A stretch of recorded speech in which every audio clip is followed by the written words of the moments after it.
welcome to the Boulder World Cup here in Salt Lake 2022. Pete Woods here with Dan and Markey. Dan, and yesterday was qualifications. We saw a lot of good climbing yesterday. We pared the field down to 20. What are we expecting to see today in the semifinal round? Well, we have a fantastic set of boulders in front of us that are going to be challenging all types of abilities, especially now. I definitely see a few more power-focused boulders, and as you can see right in the middle there, a bit of a surprise in terms of some boulders where we might not be seeing what would be called a traditional method of climbing them. We're hoping we're going to see athletes potentially trying something new. Yeah, there's some funky movement. We walked through the boulders, of course, so we got a lot of behind-the-scenes access here talking to the roots hitters. I know you foreran some of the boulders, so we've seen a lot. We'll get you as much information as we can. Here's a look at our start list from the semifinal. They go in reverse order from how they qualified, so the 20th qualifier is going to come out first, and they're going to run it up. The way qualifiers goes, we start one at a time. So it starts off slow. And then as we get into the middle of the round, there's going to be a lot going on. So we're going to do our best to bring you as much of the action as we can. We might see some split screens. We're probably not going to see a lot of replays. There's not a lot of room for that. But what we're going to get you is a good look at as many climbers as possible, and you're going to see a look at all of the boulders. We're going to try and catch as many tops as we can. And as many exciting moments as we can. And when looking at these boulders today, I expect we're going to see quite a few exciting moments. As you were saying, maybe some kind of movement that is not obvious when you look at the boulder from the ground, and we're hoping that the climbers work out some of this really intricate beta that they might need to get up these blocks. Yes, and generally this is something seen for all of competition climbing.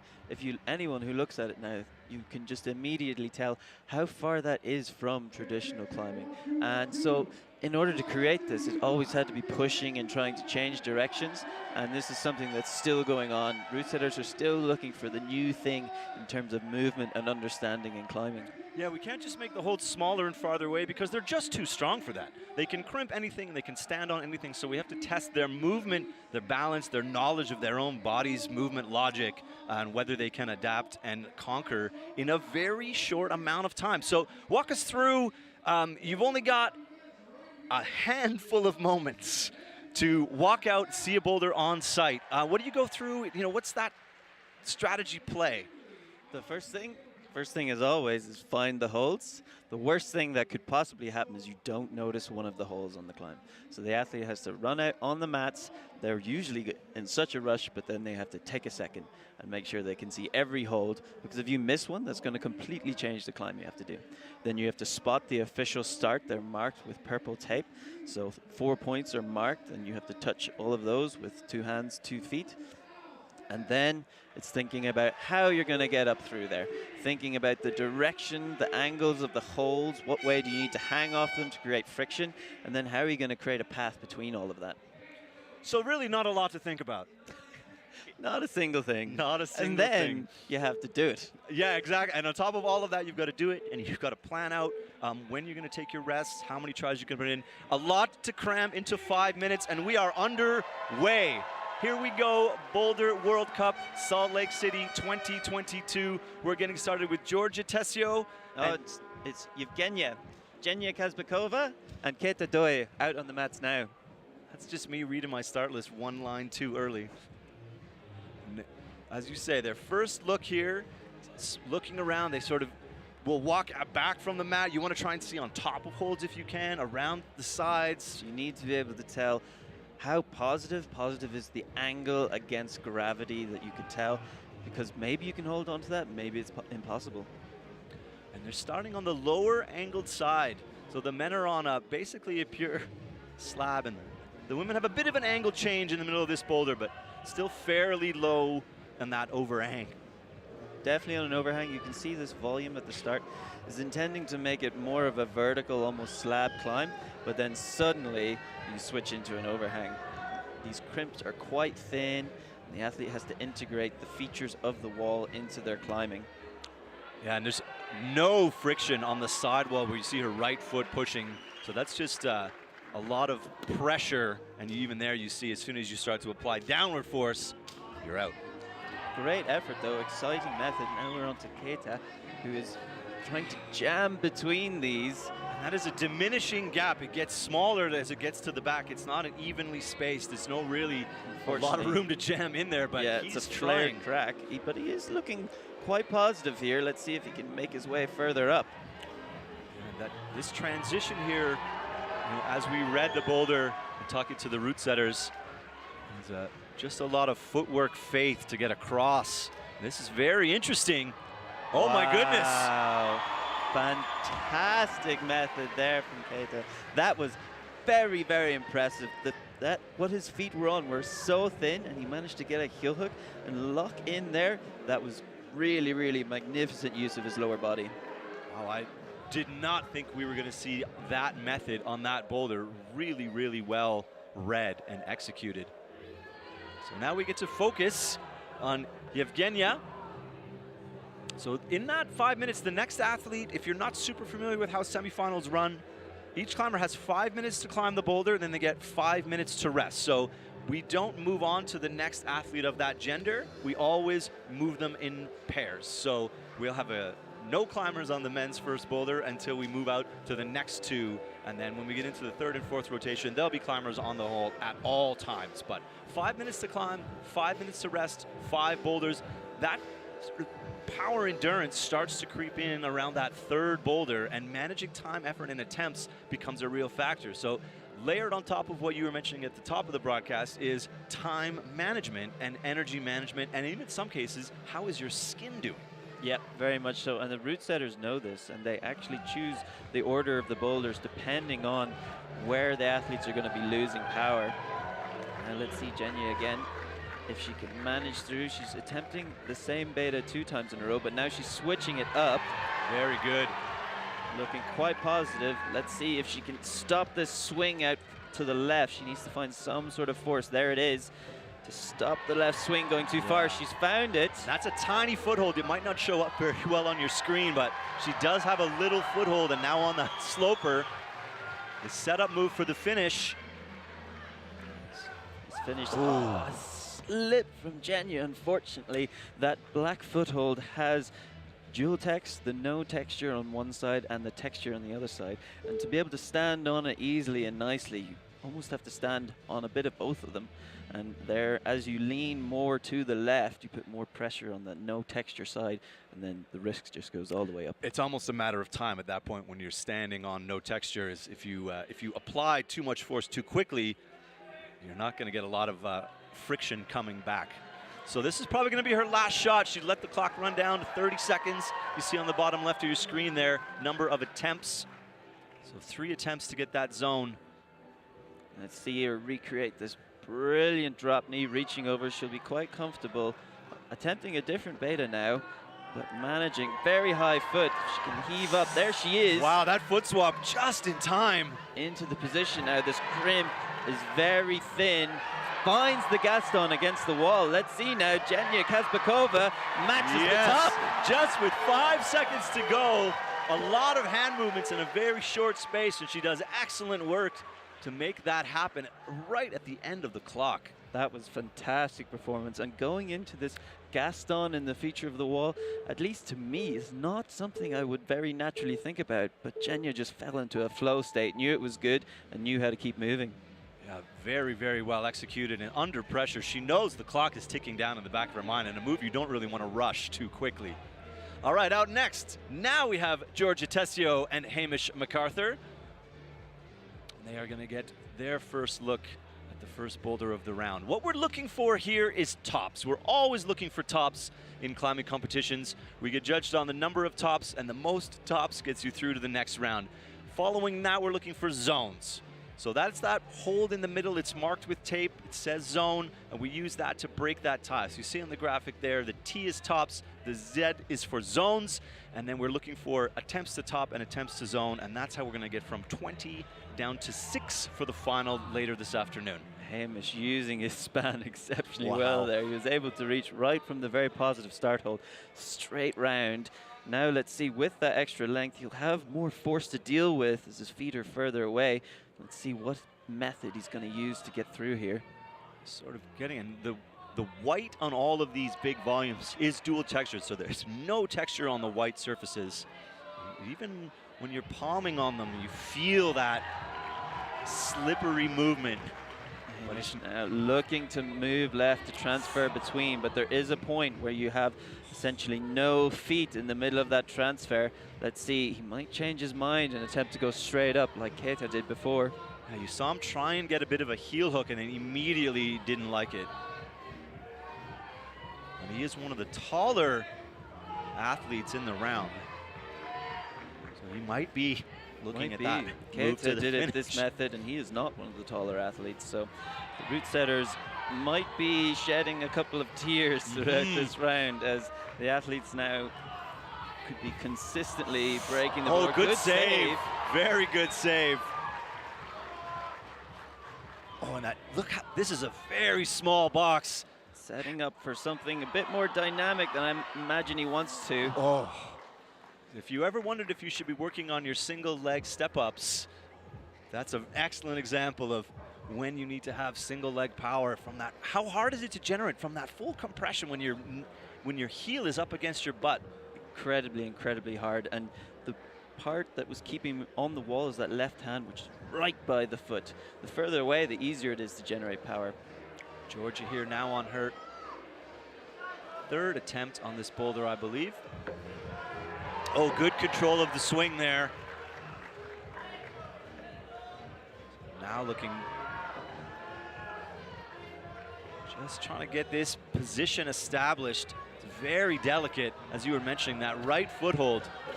Oh, that's going to be tricky to catch that way. Tricky to catch for sure. As you can see, the left top hold, there's only one direction you can hold it, so you need some sort of force pulling you to the right, otherwise you're going to career off the wall. Pretty short rest here from Hamish. He's maybe didn't burn too much energy, but also burned a lot of time. He was on the wall for over a minute. A lot of time.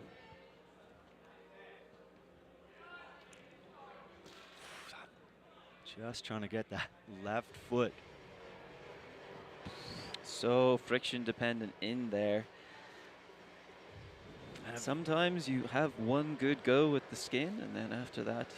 Yeah, don't be surprised if you see athletes as their best attempt be their first go, their flash attempt. Sometimes a little bit of extra adrenaline and your first instinct decisions right out of the box will get you closest to the top, and then you only get diminishing returns after that. You see the reverse quite a lot as well, so people will make progress on each attempt as they learn and move on and learn and move on. But a lot of climbers, their flash attempt is the best of their 4 minutes. It's definitely when you're freshest. Both climbers on the wall now. Probably the last attempt, unless an early slip.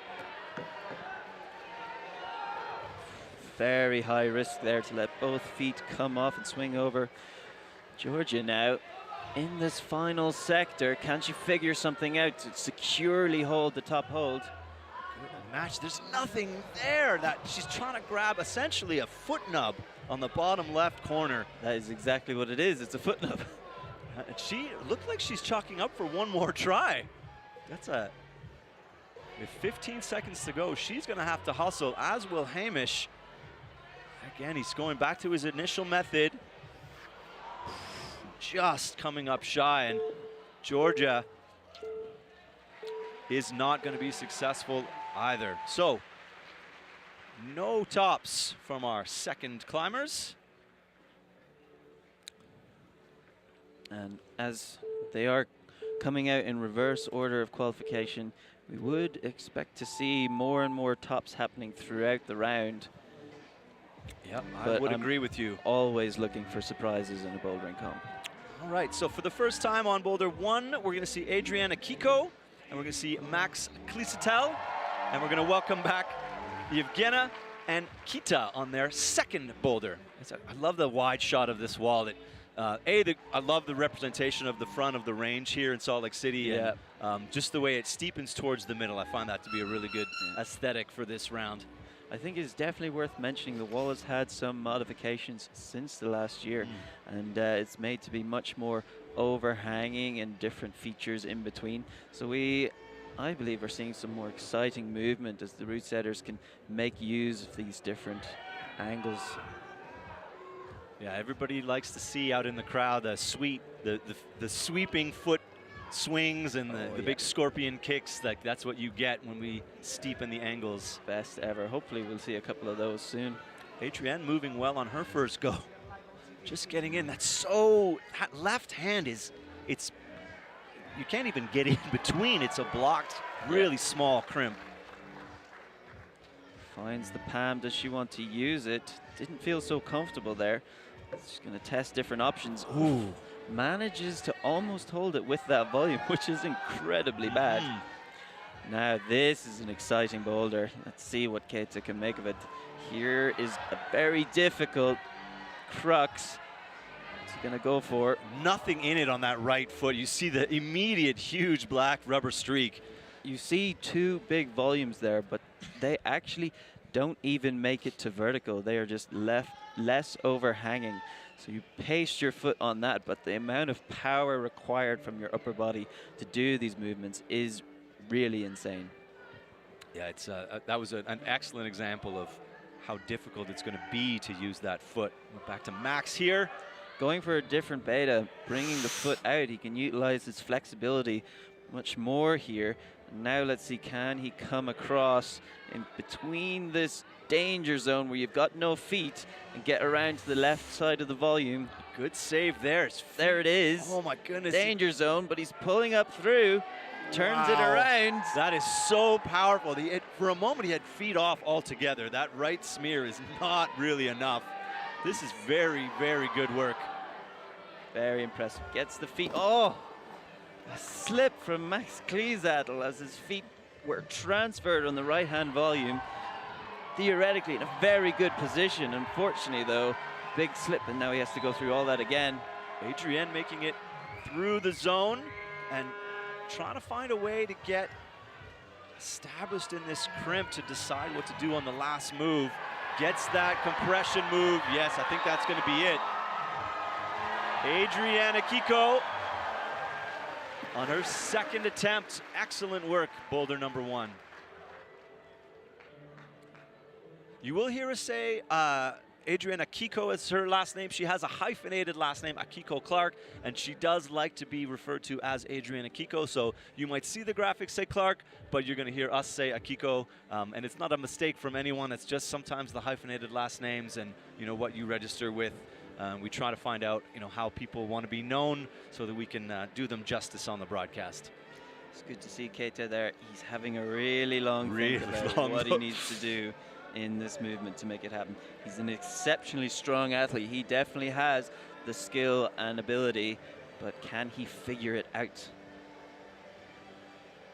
Max there using his flexibility again. So hard to open your hips. If you open your hips and you're not flexible, you'll just fall away from the wall. So if you can keep that pelvis right against, hips need to open all the way up. Max coming through now. Much quicker than the first time. Looking like he's figured it out, but he doesn't have a lot of time to make some very, very delicate moves towards the top. Yeah, there's boulders you can rush on comfortably. This is not one of them. This is not one of them. He now has to figure out some new movement. A very strange stand-up here. And this is a real fight. I love the way this is climbing. This is as intended. Goes for a dynamic method, but didn't quite find the position, and he comes off the wall. Keita now. Let's see if we can see his go at the crux. Oh, he sticks that essentially intermediate. That's very strong. Oh my word, that was very, very impressive.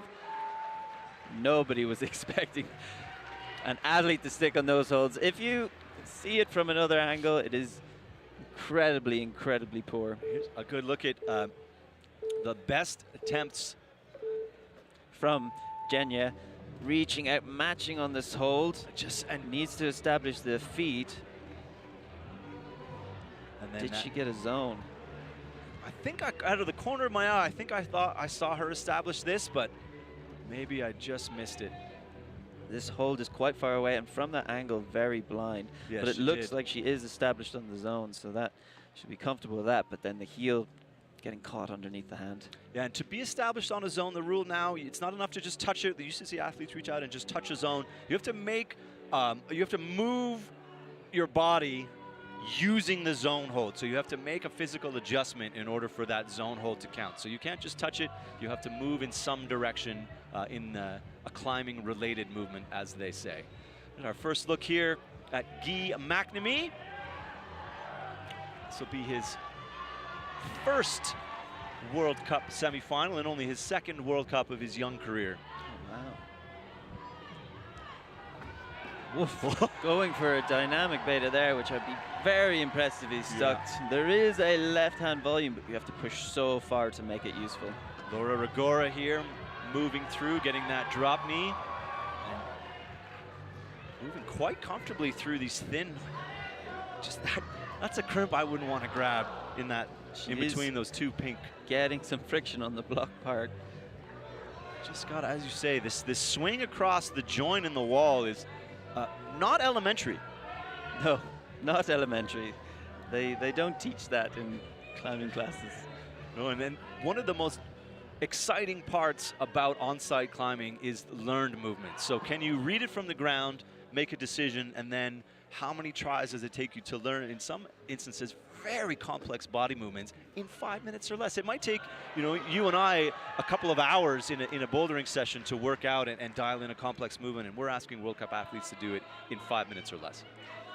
Now we're seeing Guy, he is going for this right-hand variant. He is a taller athlete, so there is potential. He might be able to figure it out if he's got very precise foot movement. He is reaching up.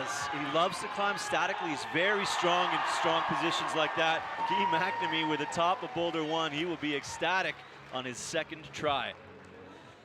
There we are, and just to jump back to what you were saying before about figuring out these complex body movements in 5 minutes, that is the whole sport.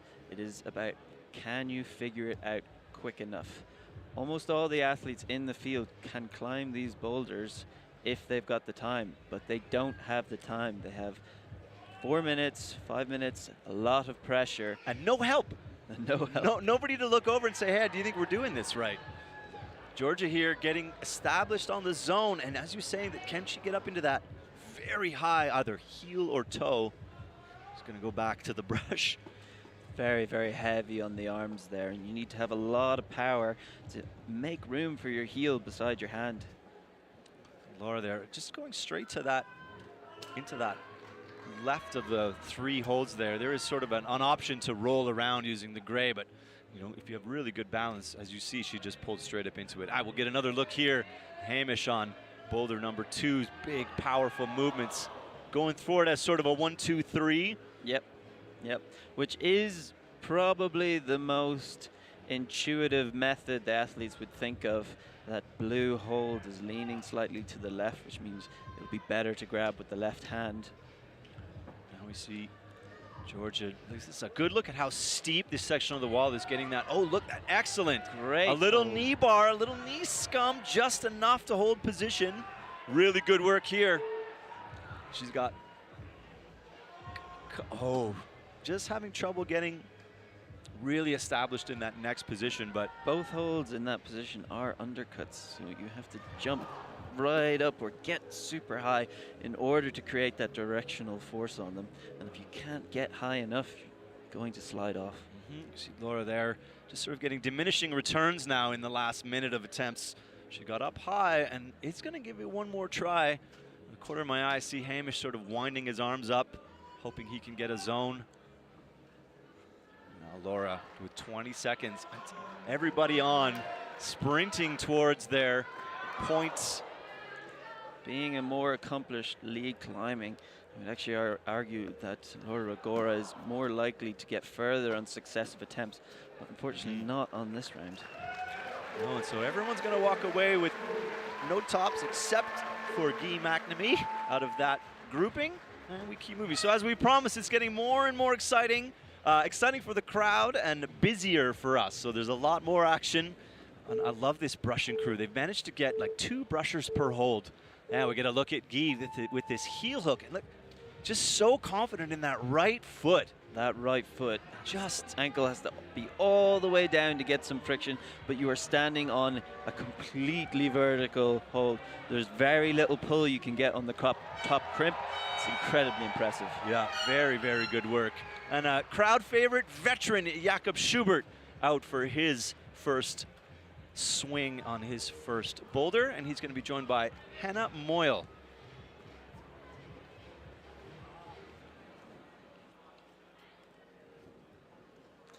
Max, very powerful climber.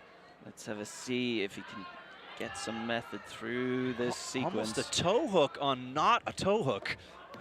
Ooh. Got the left hand quite well over that hold.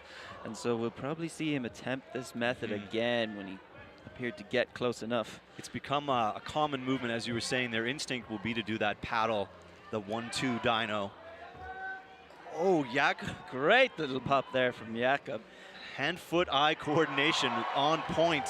It's a good toe hook that he's jumping into, but the crux is that if his hips move more than 2-3 degrees back from the wall, he's off. So he has to have a very direct line across. Keita now looking to move towards this last move.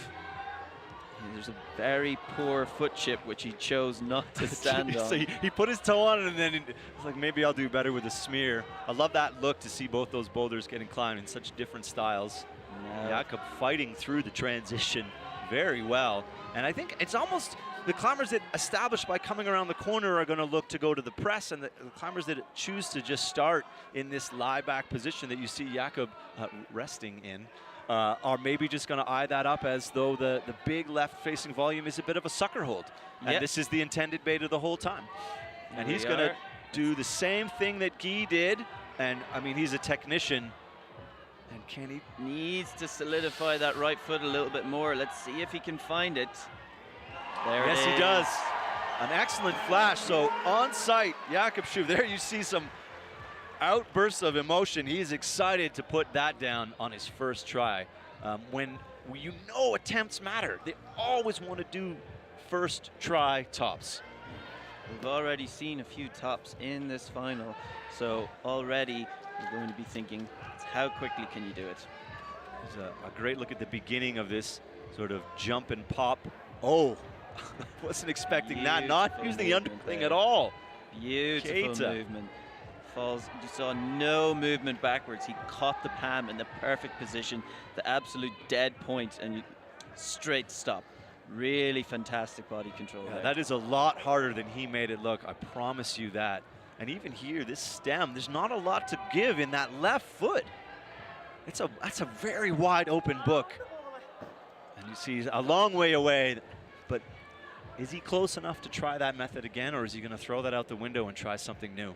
I really want to know what he is choosing not to use the foot chip. I'm sure he knows it's there, but when he's in that position, he has a feeling that there's a better option to go with this left foot on the sidewall.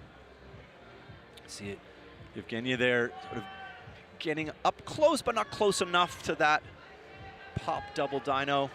This is quite a high-risk movement, and I was speaking to Jenya about some of the injuries that happened in the qualification round, so she might have this on her mind and therefore be a bit more reserved on this very dynamic, high-risk movement. Oh, Hannah there, you see, just not enough to hold the swing across, and we get another look at Keita on the last move. He has found the foot Oh, chip, my goodness. and that looked quite positive. Now, not as well performed as his attempts on the first move, and you want to see him be into the wall and find that dead stop. He has 45 seconds left. Let's see if he can get back to that position and improve on that move. You see Adrienne there, maybe running out of options. You sometimes see desperation attempts in the last minute. It's like, nothing that's worked so far. Let's try this. Now let's see. That's so wonderful. I could watch that all day. That is absolutely beautiful movement there from Keita. 20 seconds. He is going to have to rush this. Oh, he's trying. That hold is not good enough to do that on. Not a good hold, but he did find a little bit of goodness. stop, which was incredibly impressive. Just to slow that down. And you see her, Hannah, 5 seconds. Is that enough time? I don't think so. Not quite. So Hannah's going to get close but no top there. If you want to keep track of the scoring, we do have live scoring. There is an app, so you want to go and find that IFSC scoring app. You can download it off any of your chosen app stores. And here's where we stand right now. So Keita, Jakob, and Guy, the only 3 with tops to this point. And attempts is what's separating them. And on the women's side, Evgenia and Adrienne with tops. And then a couple of zones for Georgia, Hannah, and Laura, rounding out the first third quarter of our field. And we have 2 new athletes out. Let's see what Georgia, so Jessica Pilz and Anjay Paharts is coming out. And we're gonna have a look at Georgia here on boulder number 3. This is an exciting boulder, you know, and don't worry, we got lots of time. We have lots of climbers. We are gonna see everything. So we will get lots of good looks at, you know, these exciting boulders. We didn't. Putting a lot of thought. You can see where she's looking. It's at the crux. She knows this is the part that I really need to figure out. Hamish now making his attempt at the swing. Oh my goodness, there's sort of a triple clutch there. That was quite impressive. He has the height to reach up to the next hold while his foot is down there, and he's definitely making use of it, so I won't be surprised if he figures this move out in the next go or 2.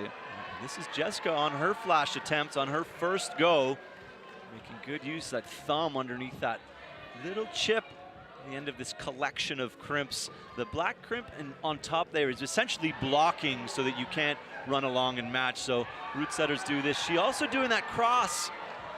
She can turn that Gaston around. And she's gonna, oh, I love it. I love it. A little Houdini swap there. Right. Jessica Pilz making a top on women's number 1. She's a very well accomplished and experienced lead climber, which is a sport which particularly makes you think about things on the spot. And there she did. She did a perfect job of it.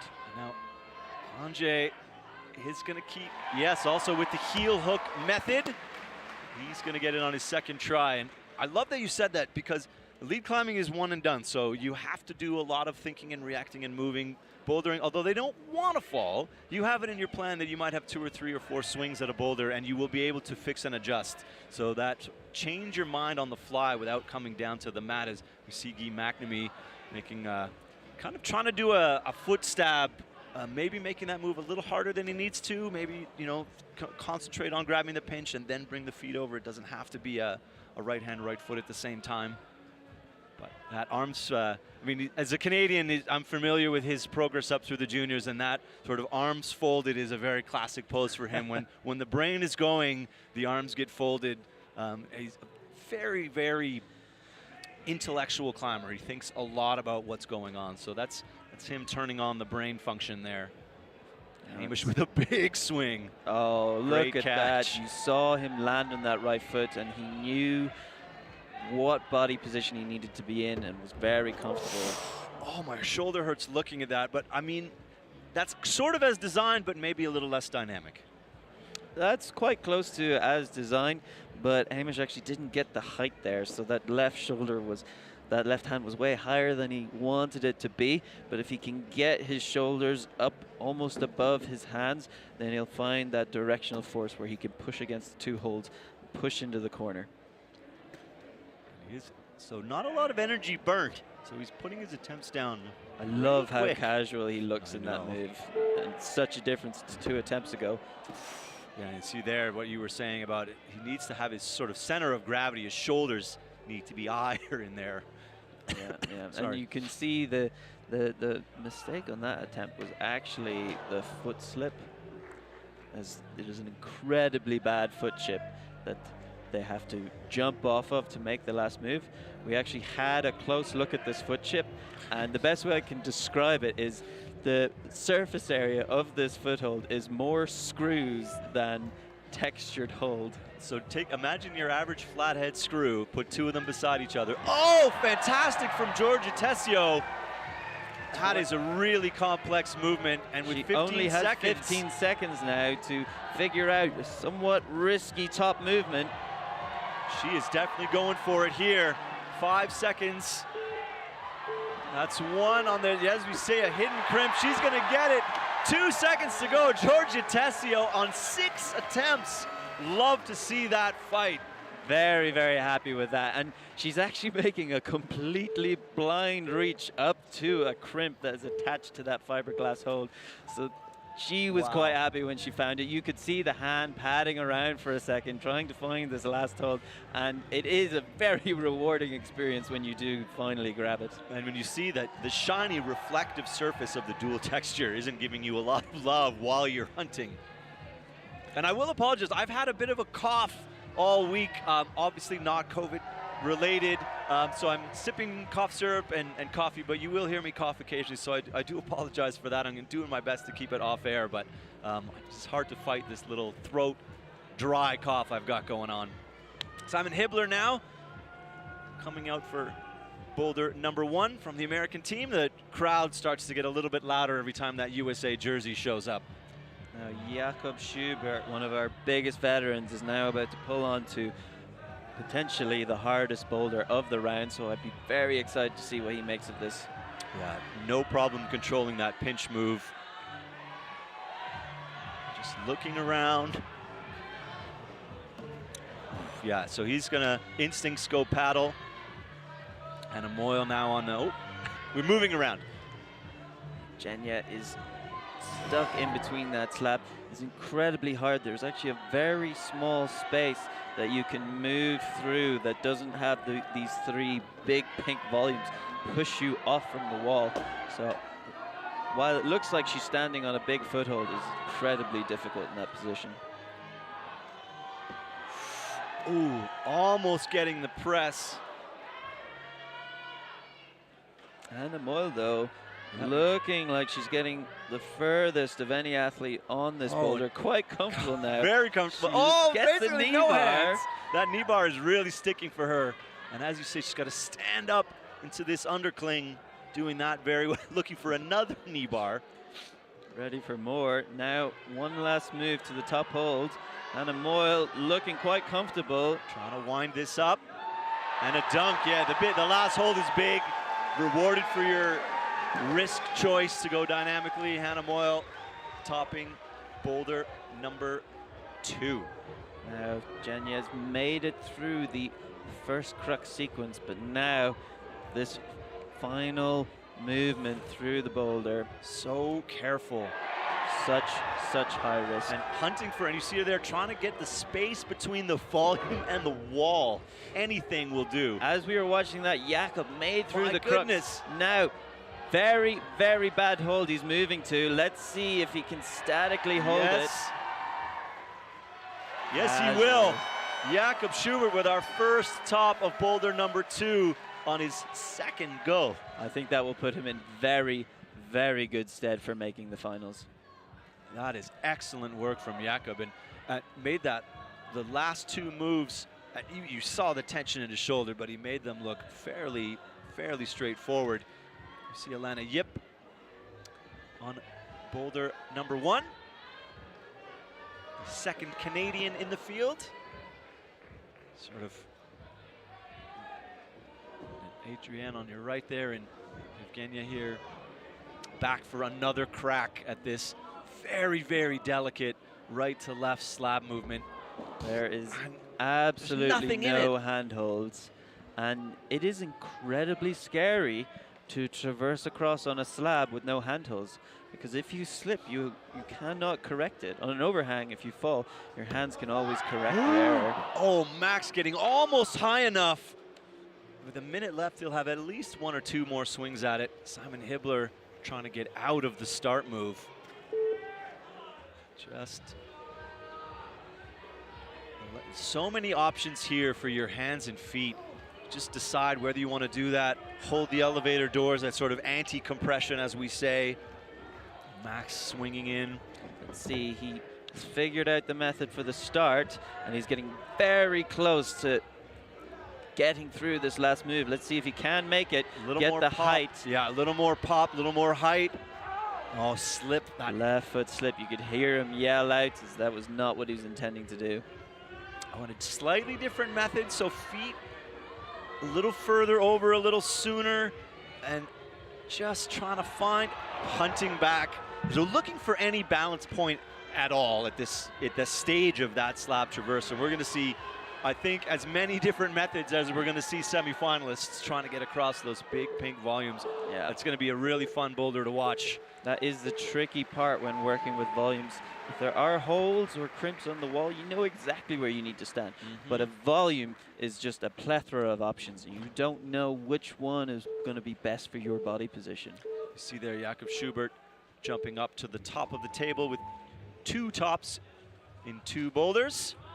And then here we're just separated by zones and attempts with Georgia Tessio sitting on the top. Just that, you know, the bars that you're looking at, you know, to the right of the names, a half bar is a zone and a full bar is a top. So it's boulder 1, 2, 3, 4, left to right. So when you look at that graphic, that's what we're showing you is, you know, a half bar in the first block is a zone on the first boulder. Give you a little bit of insight into how that graphic is going to play out for you. If you're just tuning in, we are a few climbers in. We're getting down to about maybe the 6 semi-finalists. We're at Salt Lake City 2022 for the semi-final round of this Boulder World Cup. And we are in the thick of it now. Georgia Tessio on boulder number 4 and Laura there on your right on boulder number 3. Georgia now, being the only athlete so far to make it through that crux on boulder number 3, is putting in her very good stead. So let's keep an eye out how she makes it through here, because it could be looking quite good for her. As you were saying, and really interesting space issues. So how do you fit between those volumes? And we'll get back and see what that's going to look like. Guy making the swing with one hand. Incredibly impressive. The amount of force going through the side of his body there is like, as you swing out, the weight of your body multiplies in force. So the amount of power he has in his arm to do that is incredibly impressive. Yeah, it's scary what he's got to spare. As we see here, Jessica getting right up towards the last move and just has to commit. Shy, just shy of the last hold. Meanwhile, Nanako just coming up short on the finish move. There's now, as we said, there's lots going on. So we're just gonna be driving around this semifinal wall, trying to give you everything we can. Jay at the crux. Wow, look how much time he had on that right hand. Magnificent understanding of how to grab and pull on a hold. Ross Fulkerson, again, one of the taller climbers in the field, electing for this layback. So feet pushing away, hands pulling in. Oh, maybe he's going to try and come around the corner. Good Lord. Very high transfer. Finds that left heel and making use of it. Now the left toe. On nothing at all. This is very difficult and very impressive body tension. Wow. Just hard to release at the end. Every time you see that much tension being held in all limbs, it gives you an idea of how much effort is being put in. Georgia now getting established on this blue side. I mean, I don't even know, I want to call it a side pull. It's just a bad sloper. It is incredibly bad hold. Even with holding it, the top move is definitely not a given. Just on the right side of your screen, Laura Rigora setting up for the, oh, she's maybe trying to go a little more statically is what it looked like there. Oh my goodness. Woo. Just a quick look at Hamish on boulder 4. This boulder, when we get down to it, is going to be very fun to watch. Guy and the Nako. Love to see Guy sort this dynamic move out, because I feel like he could do the top. Yes. Nako spending quite a lot of time in this side pull. And that roar from the crowd you heard was Jessica Pills making a top on her boulder. Guy now coming around the corner. Let's See what he can put down here. Sort of not trusting either foot. Ooh. That looked good, though. Mm-hmm. I wouldn't put it past him to get it done in the next attempt or two if he can get through this first movement easy enough. And we see Jessica, yeah, making no mistake on the second attempt, getting up just that little bit higher. It is just a bit of a bigger reach than you want it to be. That last move, you're high off the ground. It is scary, and sometimes you might not be sure that it's an absolute jug that you're going to. Georgia there, an unfortunate right hand letting go on what? Well, she's going to give it one more try. We see her out of the corner of her eye as Ross is 10 seconds. I mean, I don't think that's enough time on this boulder, but he's going to put the fight in. You're in a World Cup, you might as well. So strong effort, couple of tops. And you were getting a look at how difficult boulders are. Semifinal round, usually the hardest boulders of the weekend. This is where we've got to go from 20 down to 6. So the route setter's really testing as we look at our standings to this point. Jakob Schubert's still on top. The route setter's really testing the climbers, and they're learning what they need to do maybe to tweak the finals, which has been set, you know, sometimes as much as a week ago. Jessica Piltz now sitting on top with tops on her first 2 boulders. So although, of course, the qualifiers are hard, the finals are hard, the semifinal is generally a pretty big kick in the teeth. Semifinal has a lot of work to do to get the best athletes in the final. And it is a mix of skills that you need to test. Part of it is you need the strongest people there, but you also need the most technically competent people there. So the semifinals have to test multiple abilities that the athletes have. So Jakob now on hit boulder number 3. And Lei Kawamata getting into the slab. You see there, a good look at that clock at 4 minutes before he got on for his first attempt. So a full minute of looking at this boulder. Jakob now setting up for what we've seen to be the crux of this boulder, yet to be done. Oh, that's as good as, that's as close as we've seen. And even someone who's as confident and experienced as Jakob had 2 or 3 good looks at his left foot before he made that move. And now Lei has done an amazing job of turning around in these volumes, but now we have such a strange movement. Standing upwards and left feels very unnatural for a climber to push that hip out left, but manages to make it. And now he'll be in quite a good stead if he can keep things together for the last movement. You're reaching around corners. Neither of the feet here are where you really want them to be. It's pushing your body in odd directions. This isn't a straightforward pull.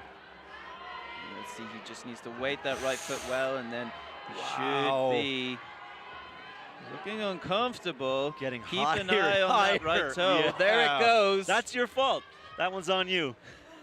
Keep an eye on the right toe indeed. But that's exactly what's going to happen the more weight you put into a foothold that bad. And it's fine when you're most of the weight's on your hands.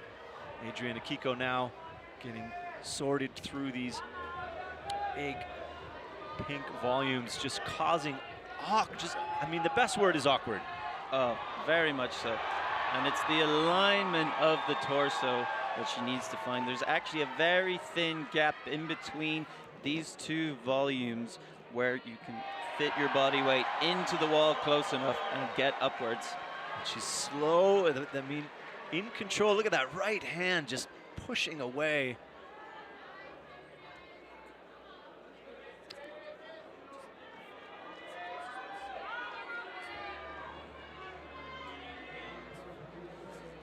Now she has to set up for the quite terrifying traverse across without any handholds.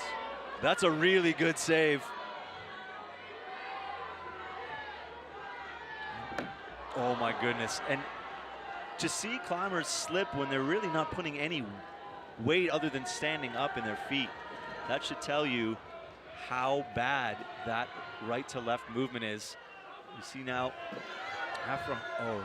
just as we came around the corner, she slipped out of that zone movement. Alana Yip, though, who was very competent on the more overhanging boulders in qualifications now. Yeah, the crowd showing loves that it. confidence. Crowd loves it. Just a little. Oh no.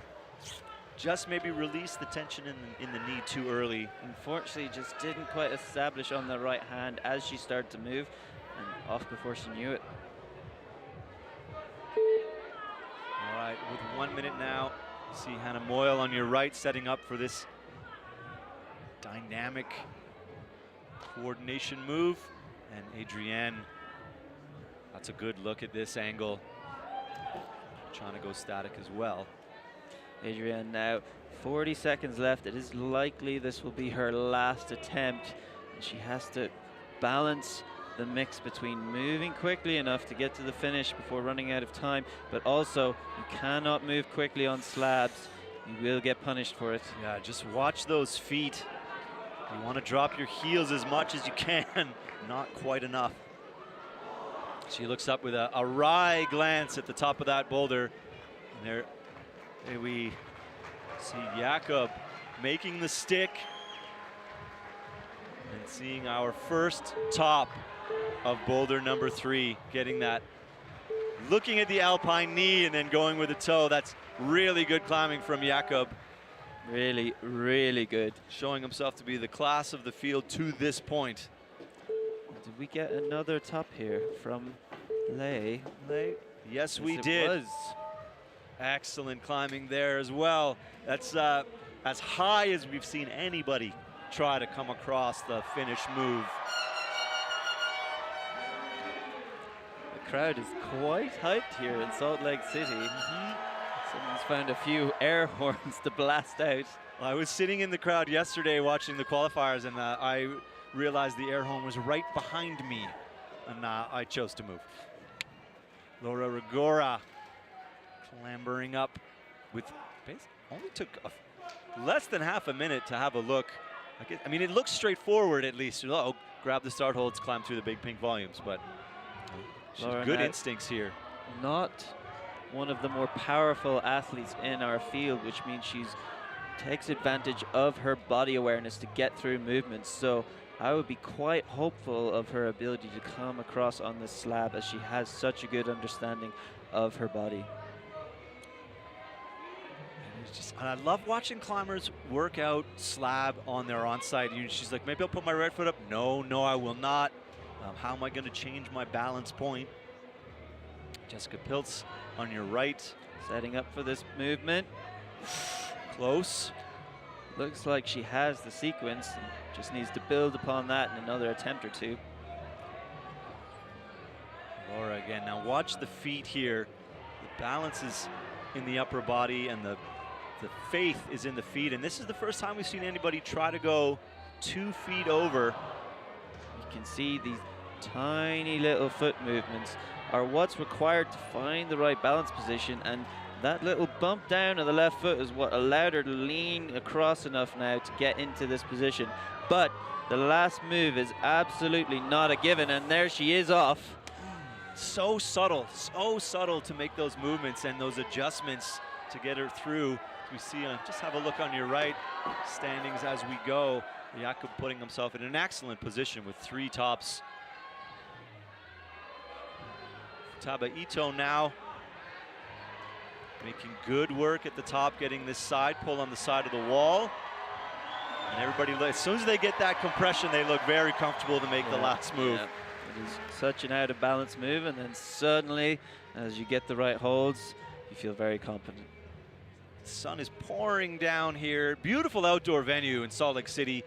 If you're not familiar, Salt Lake City sits in a bit of a valley surrounded on almost 3 sides by mountains. So where we look out, we got a backdrop of mountains, beautiful blue skies today, outdoor wall in the big tent. So Guy McNamee having a look at boulder number 4, which is by all accounts going to be absolutely brutal for the men. Incredibly powerful boulder, and one that relies very much on contact strength, which Guy actually has very, very much of.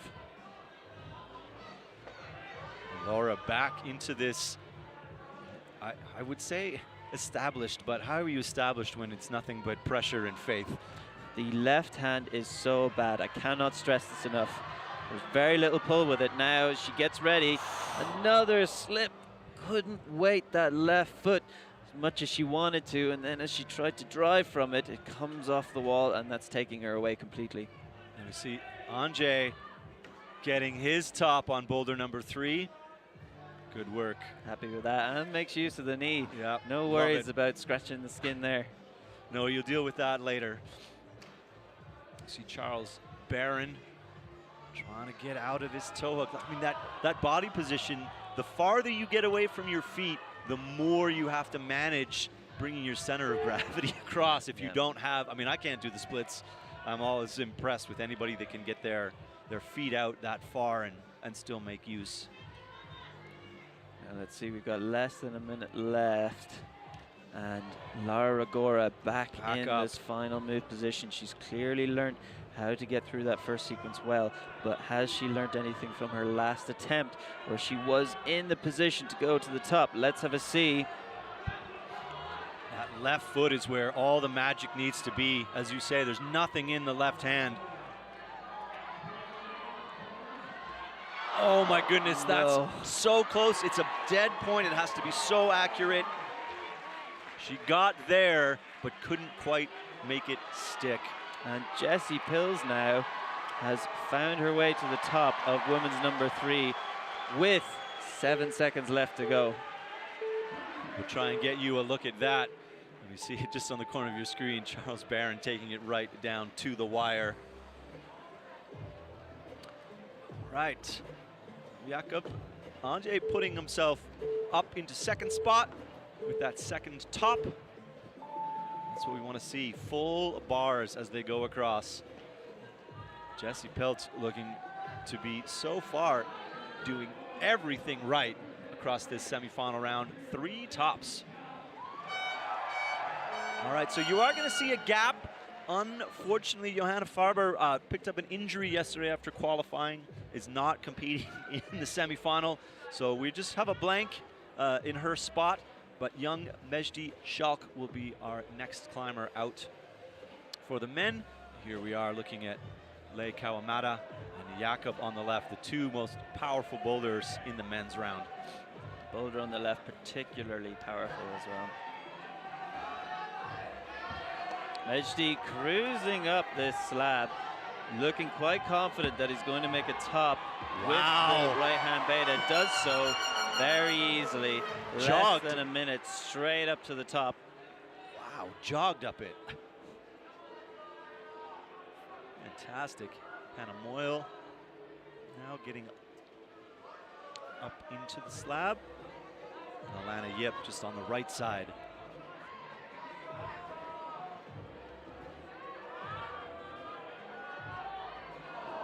Hannah getting way leaned out. This has got to be, okay. I can't imagine that comfort of both feet being off to the left. This is better position, but harder to get out of maybe. Very, very hard to commit this big movement onto the left foot. It looks though like she is comfortable, and now we are actually setting up for the final move. First go from Hannah Moyle. Will she make the top dead point? It is a blocked hold. It is very bad, so you must be precise. And then just sort of losing track of the left hand. Getting close, but that'll be should be bolstered by that. I think that's you know, on your first try, that's close enough to have a little bit of faith that you're going to be able to get it done. I'm sure she'll be quite confident now on her ability to complete this boulder. Jakob and Lei staring down the steepest section of the wall. We'll see what he can put together.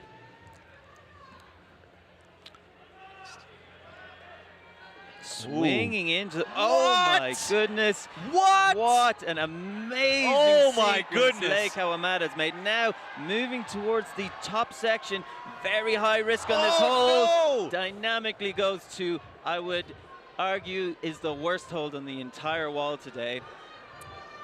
Fantastic. Jakob Schubert now coming through this. Yes, makes the move. One last movement to the top. Big, powerful jump. Can he produce the movement here? We've got to jump around the big blue volume, and he does. Jakob Schubert, no mistakes. 4 tops. Jakob Schubert is psyched. Crowd loves it. Jakob loves it. 4 tops is what exactly you want to put down in your semifinal. He will be feeling very confident about getting into the final. And now we can see Alana Yip actually making a top on women's number 3. Excellent work from Alana Yip. Figured that out in only a couple of attempts. Has had an amazing display of strength and skill on our more powerful or dynamic boulders throughout the semifinals and qualifiers. Simon Hibbler there. It's not getting around the corner on the swing move. You got to navigate your way. It's a long jog across the mats to get back to ISO, to your chair. Don't want to land on anybody. Here we are now. Simon getting established. Let's see, we've only seen 2 athletes so far make this last movement. Is he confident to bounce up into this press? Not high enough. 40 seconds left. It looks like Leigh's going to take another swing at it. And Afra Honing maybe taking another swing. And here we have Hannah Moyle, though, on I think the 3rd attempt on this boulder. She'll really want to get to.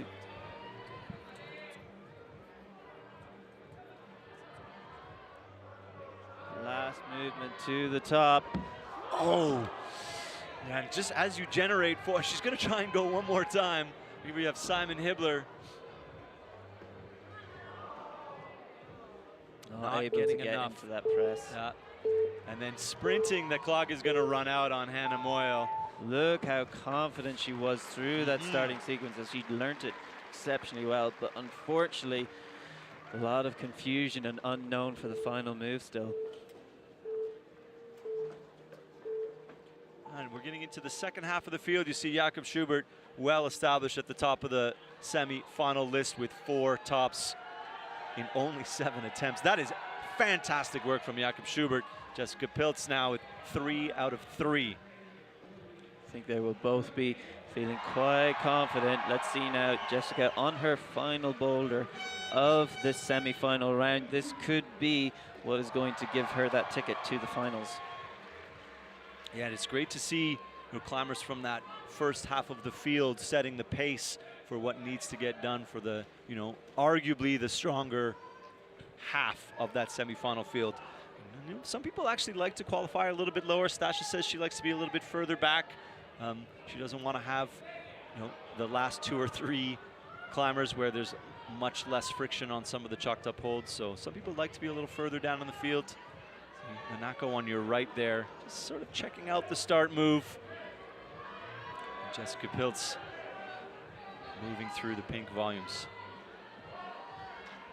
Again, one of our veteran climbers. Often it is the slabs that can split up the people who really have the experience and the body awareness.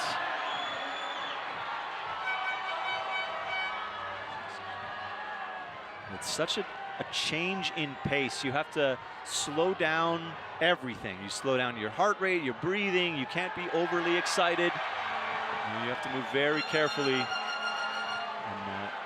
Jessica doing exactly that. Looking quite good here. She is going to have to bring that right toe in round to the left, but as she bumps up the left foot, doesn't quite get the stick that it needed to. You see here Ross Fulkerson wiggling his way into a finishing position. Just trying to find, oh my goodness. Beautiful drop knee there, very high risk. Wow. His heel and the side of his shoe creating friction on the wall, which is could be a risky top match, but he did make it work. Wow. I mean, that's almost more ankle bone than shoe at that point. Yep. And now as we are getting into this final section of the qualifications, we are seeing more and more tops as the athletes are more experienced, showing their strength and skill. Yoshiyuki Ogata just stopping for a quick chalk up here, and really interesting position, that sort of frog-like pinch to keep the weight centered on a really good top of the slab boulder. Charles Barron, number 2 here, just looking around. I love when they have a second look, like, what am I missing? Is there a foothold that I didn't see the first time? Stasha on your right, getting a top on her first boulder, having a look back Big at smile the judge. there, big smile. She is happy, very excited. And we did see a top there as well from Futaba Ito. I love that when the finish hold is a bucket, you get that pull up, you just really anchor home. This is absolutely me swinging around on the last hold, no mistakes. Jessica Pilz, a slow climbing slab. I think the most tries we've seen was Hannah, and she was sprinting up the beginning. Really, really impressive. And slab is all about learning. One of the things actually about slabs is they seem impossible until you figure it out. And a lot of times when climbers are trying slabs for the first time or developing slabs, they think the grade is incredibly high, and then they get it done and they think, oh no, it's okay, it's manageable. And this, I mean, I appreciate that the unwillingness to leave the right foot, but as we've seen, you need to come across a little bit sooner. And there she goes on the right side of your screen. Nanako Kura finding her top on women's number 3. Excellent work. And Jessica Pilz now in somewhat of a better position on her last attempt. Her right toe looking a bit low. Let's see if she can figure her way around it. Unfortunately not. That foot just bringing her center of gravity too far to the right. And the first thing she did was look at the clock to see if she had time for one more. Charles Barron getting onto this pinch and sort of going way outside the box, thinking maybe a heel hook was going to help him there. But the clock is going to run out. Got some air horns, though. He was happy with that. I think if you turn around and wave to the crowd here in Salt Lake City, you're going to get an air horn. So nobody catching Jakob at this point in the round.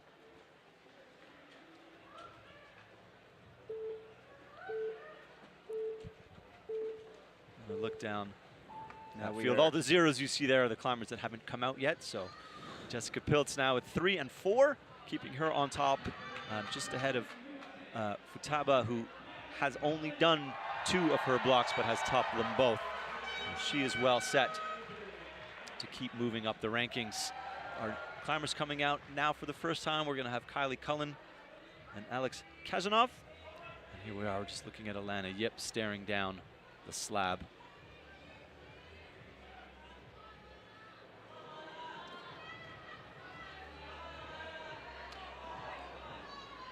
Alex taking a good amount of time to plan this out. It is an exceptionally intellectual boulder, you could say. It's very hard to figure out the correct pathway through these volumes. See Lei on his sort of learning attempt on the big swing move, immediately realizing that he just needs a little more swing to pop over and be able to put some weight down there. Alana Yip up into the zone. And on the bottom right, you see Afra Honing setting up for this coordination move. Just sort of feeling it out maybe on your first try. Can I hold the swing? Do I need to come around the corner? The best way of describing it, you could see that right hand. Wasn't sure, did it want to go to the next hold or try stick the swing on the first hold that she grabs? And that is part of the skill set of one of these athletes to learn very, very fast. So Mejdi, maybe a little bit surprisingly, not on top of boulder number 2 right away. He did say he loves the new school kind of climbing, the swingy, jumping, big, strong upper body movements. You see Kylie Cullen on your left there, getting up through this transition move. I love that move. Ooh, press is good. Unfortunately, didn't have any stick with the feet to stop her sliding to the left. Lei now on the right. Let's see if he figures out this jump move. Almost. Almost looks like he's trying to go hand first instead of getting all the way across. So we'll see if he sticks with that. Definitely needs to get his weight in a bit closer to the wall, but there is potential that he sticks it. There it is. Go. Face right against the wall as he stops the momentum. Great technique. Yeah, that sort of double move as we see Alex as well fighting into this. Almost a first go at that top move. Kazanov now doing this double Gaston beta, which is so powerful. You saw him jump into it, Unbelievable. pulling the elevator doors apart on those two volumes. Yip now coming across. Yeah, electing. We've seen this quite a few times. Just to maybe take a breath. This at least gets you, balanced. Very much need to take a breath. The crux of this sort of slab is that you need to relax your lower body, and specifically the calves. They need to loosen up so that the heel can come down and you can get that surface area of the shoe on the volume. Oh, and getting a little bit further across, almost a little tighter. Further across, she's finding more momentum to jump rightwards, which is what you need to be doing. But in that attempt, it didn't look like she found the right connection with the left hand. See, Mejdi's let quite a lot of clock run down between his attempts. Sort of I always find the calmness of just watching your time tick away to be a really interesting part of the mindset of climbers in competition. They know they will run out of power unless they give enough time, especially on this overhanging boulder. It is the most shouldery and powerful boulder.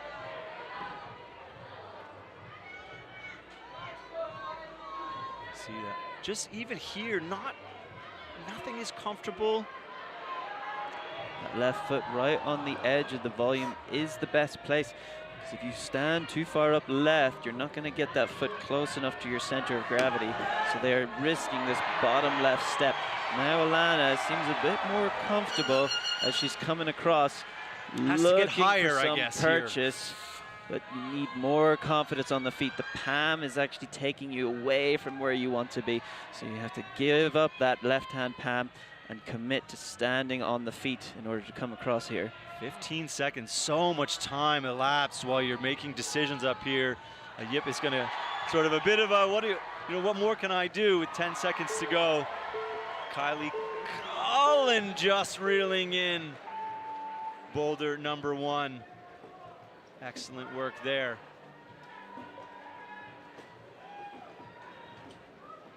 Our pit crew of brushers that we've been describing it. It is like a Formula One pit crew. They are in 15 seconds and they are all off the mats. And they've got it down to a science now. There we see a top from Lei Kawamata. So he did manage to sort out his beta for the top. Now, again, you hear if you can hear it in the background, the crowd favorite, Brooke Rabatou has come out, American hometown favorite. And we see Kokoro Fuji brushing slab boulder number 1. Charles Barron on your left, getting into the dynamic boulder number 3. We are consistently seeing athletes take their time on boulder number 1. They know it's going to be complex to figure out, so they are giving it a few minutes, not a few minutes, a few seconds before going. Wow, oh no! Put off by the worst hold on the wall. I have to remind you, most athletes are not expecting how poor that hold is once they reach up. Yeah, and Yoshiyuki, one of the most powerful dynamic climbers in the field, making very quick work of the opening to that boulder, as we see Brooke now just getting into this precarious swap. No mistakes. No mistakes whatsoever. Looking like she really understands climbing. Naturally going into that Gaston, finding the correct peak position, and then popping back to find the top hold. Kokoro having just a bit of a slip, trying to get that dynamic toe hook that we saw Jakob do so precisely. Yeah, really good work from Yoshiyuki. Movement there. Magnificent. Finds a great connection in that right hold, and now slowly going up to the top as he learned from the last experience. Didn't quite get the lock. Had to go more dynamic than he wanted, and once the feet came off, that was it. Oh wow, not expecting to see that. The Nakokura trying to go dynamically straight to the finish. I wonder if she'll try and repeat that. I think so. She's having a very good look at that last hold now. I think she's She likes what she's found, and she might go for it again. You see Futaba there trying to just figure out the dynamics of coming around the corner. Stasha just not quite getting up into underclings is difficult business. Ross Fulkerson now looking at boulder number 4. Oh, a huge scream from Ross. Can he get his second? Oh, I don't think that's going to be a top. That is not going to be a top. You saw the scream as the power was drained out of his arm, and he still needs a lot of it to be able to pull the other arm up or to get that left foot up, and he did not have it, unfortunately. There's so much of that finger strength gets sapped on the first 4 or 5 moves of that boulder, and then you're asked to do so much more at the top. Kokoro now looks like he's found his way through the transfer, and we're seeing a somewhat 50% success rate of athletes getting through this top section if they go for the left hand method. And even here you see that just searching for somewhere to put your right foot. The dual textured holds there just take all of those options away from you. Futaba getting closer on every try. And I love when athletes pop up off the mat with that, I can do it next time, I can do it next time, look in their eye. Very much so. And when they're doing these kinds of movements, have a look at how long it takes them to fall. She did actually get a good amount of connection there, and she'll be confident that she can get more the next attempt. Stasha now needs to get higher. As you say, coming up into underclings, you don't want to be reaching over your head as much as she is now. That left foot needs to do more work, and yes, that's going to do it. Now setting up for the last move, and Stasha will be confident in this kind of movement, but didn't make it happen now. That's not what we were expecting to see from Stasha, who is the more overhanging, powerful climbing. Now a quick look at Yoshiyuki, who did make the top move here. He learned how bad this hold is, and so very slowly, steadily set that hold, made sure it stick, kept the foot on, found himself a top. Yes, very exciting. Even just that left foot toe scum may be enough to stop the last bit of momentum from swinging across. Nanako Kura. She tried that a few times and came closer than you might think. Very impressive. We saw that method used, as it is such a difficult dead point. A lot of exciting moments coming through there, but Jakob Schubert still confidently at the top of the leaderboard, although a couple of the climbers that have just come out are going to be pushing him. I think at this point, I believe that he's well established to be into the final this afternoon. Looking quite confident. But now the rest of the climbers, I would say, are almost famous for having immense power. And so far on the men's round, it is the amount of power in the overhang that is separating the climbers. Yeah, I mean, a cruel turn from the route setters to put the most powerful boulder at the end. You know, sometimes, as you were saying at the lead into the broadcast, the order of the boulders is important, and the route setters want to test the climbers and their progression through the styles. And so, you know, to come out of isolation and be amped up for your World Cup semifinal and be faced with a slow-moving slab that takes, you know, a minute to get through is an interesting turn. Yeah, and then to make the most powerful boulder, the last one is just cruel. So route setters using all of their tools. So we see Mejdi moving up into the final move of boulder 3. Would like... Oh my goodness! What an amazing stick. Nobody would have expected anyone to hold on to that hold with both hands, let alone kill the swing. And now, looking as he finds the knee, Mejdi Schalk is about to find a top. Wow! On his first go, flash attempt from Mejdi. I cannot believe he held that jump. Very, very impressive. And as we keep talking, Mejdi Schalk is really one of the pioneers of the new school movement nowadays, and he has shown that exceptionally well. Chloe Koskoy, one of the American team here on the women's side. 5 Americans made it through to the semifinal. An excellent showing from them. Really showing you how far the American program has come in recent. Just running out, I think that dual textured foot let her down there, but just showing you how far the American team has come in the last couple of years. Their progress onto the World Cup stage has been, you know, quite steep in the last 2 seasons. Very impressive. Exceptionally good turnaround, but I think it's actually been coming for a long time. The American team has been putting a lot of time, effort into developing their younger squad, and now they're all just coming out. All right, Lei Kawamata, to show you the opening here of Boulder number 4, and just this compression on fingertip slow. They're not even flat edges. There is no technique here. You just put the feet on and you snap to the next hold. Now looking very good. Let's see if he can make this last movement. Oh. Misses that screwed on crimp onto the volume, but quite confident. A lot of time left. Now Alex Kazanov just losing the power there. May not have grabbed that right hand hold right. Decides to come off and make a better attempt next time. Alberto Inez Lopez trying to get that hand-foot movement coordination going at the same time. Chloe Kosko now back up to hopefully fix the slight slip from her last attempt. She has taken a few swings to get here, now on her 5th try for the top. Just needs to keep tension here. Has a look, sees that feature on the right, knows to use it, but isn't thinking about this somewhat unnatural come over into the left-hand Gaston.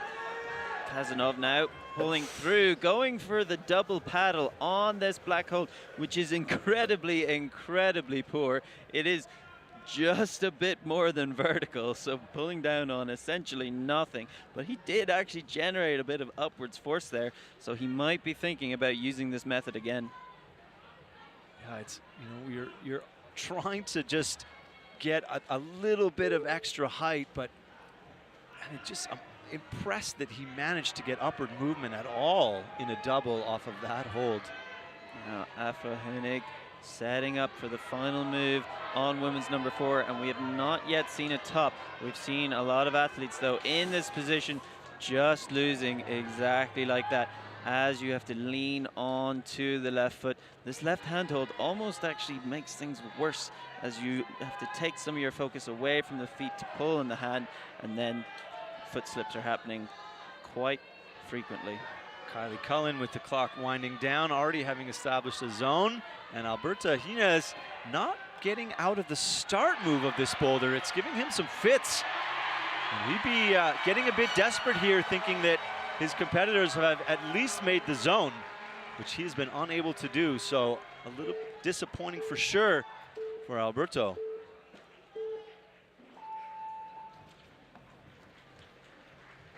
As you can see, managing to figure that out. There it is, and the Houdini swap, as it's starting to be called on certain climbing movements, where you just in one go move both hands into separate positions. You have to choose which one you want to look at, or whether you want them both to be in your peripheral vision. So Lei Kawamata catching up. 2 tops, 4 zones is the order of the day if you're not Jakob Schubert. And on the women's side, Jessica Pilz sitting on top with 3 and 4. Strong presence coming for the Austrian team. Yeah, very. They've been doing things right for an awfully long time. Awfully long time. Just staring, and we remind you, of course, that this is isolation. So the climbers come out, they see their boulder for the first time at the start of their 5 minutes. So, you know, here we see a good 45 seconds of thinking. We've seen up to a minute of pondering on boulder 1 for the men. You see Yoshiyuki Ogata, maybe just a little too much power to come across the side. He'll be quite happy after his top on the previous boulder, and he has to bring himself back down now, recompose and get going again. Kokoro Fujii, actually I'll be very excited to see him making his way through the boulder he's attempting right now, as he's become some of the poster boy for these kinds of bad sloping moves on overhangs. Brooke Rabitou getting up into the undercling. So this position quite comfortable, but we've seen a couple of the women go not dynamically enough, thinking they can just make a little dead point here, but they really do need to get quite explosive. Quite explosive, really move over to the right. Yes. Makes that happen though. Brooke Rabitou, not a bother for her. No, and big explosion from the crowd for that top. And you see now Maximilian Mill for the first time. Is that a jam he has with the right hand, taking out his British experience? What can you do on gritstone? We're seeing it right here. Now the strange stand up onto the left hip, which is very uncomfortable. Maybe looking at another method, or is he going to really drive up on that left foot? He's just gotta, oh my, no. Yeah, and it's difficult to move your feet once you're really pressed in, so it looks like he's trying to find a better foot position. There it is though, Yes. Pops that left hip out, but does not get the establishment on that left leg to be comfortable. He's looking for something with the right foot rather than trying to establish and feel comfortable on the left. And there we do have Yoshiyuki getting up into that final move, and he's gonna go, just trying to figure out, so you can see the last hold. And they almost want the resistance of putting your knee down. I mean, although it looks comfortable, a knee can slip A lot of easily. athletes, you can actually see they nearly go to lay the side of their body on the hold, and then they think, oh wait, I'm in a World Cup semi-final, let's try to be a bit composed about this.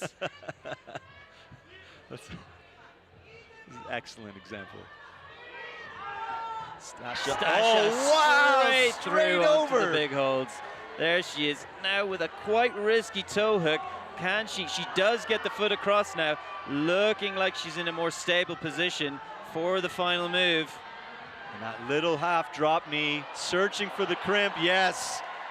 Stasha is gonna get it done. Yeah, that's happiness right there. 3 tries that she knows tops are valuable. So after only getting a zone on the second boulder, she will be very happy to put that top down. Very pleased with that. Very explosive to go straight across. She uses her morphology. She knows she can jump further than a lot of the other athletes, so she takes advantage of that. Maximilian. There's the jam Oh, coming wow. out. A little ring lock. Oh, the pain. I feel the pain just watching, and he slides out of it. Kokoro Fuji not quite getting enough. 30 seconds to go. Are we going to see one more? It definitely looks like it. You'll have to get on quickly. Now Futaba Ito just searching for the right foot to get established. And every single woman that's come off that boulder near the end has had their first head pivot is right to the clock. That's what they're looking at. They know it's their last boulder. They know if they don't do it, they won't be climbing anymore in this competition. So they're getting back on and having another attempt. I don't think this is enough time. 6 seconds from here. But on the 4th boulder, you have nothing to save your energy for, so you might as well run it out. So Futaba will be disappointed not to get a top on boulder 4. But she is not the only one. Yoshiyuki now climbing up steadily, 3 tops in 3 boulders, making a run through the table.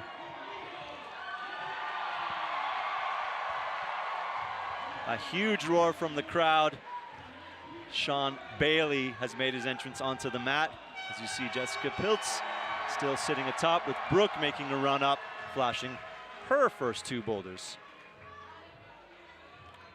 Miho Nanaka joining Sean, coming out for her first boulder. A veteran and also a crowd favorite. Very dynamic climber, very powerful, very smart. Sean Bailey getting the toe hook early. Nice little bounce up into that. Again, any dynamic movement here is highly risky because you have to keep your hips in. It's very hard to do that dynamically. And we know that Sean is, I mean, almost best in class at this point on small crimps and dynamic movements and holding strong body positions. We'll see what he can do on the careful movement required on the slab. Look at that, so strong. Very That very no powerful. feet. campusing that move, just, I can't even imagine it. The fact, if you cannot see, this crack is actually flared. So very few people are jamming it, and to be able to pull on it in any way is incredibly impressive. Sean Bailey now looking like he's going for the right hand method.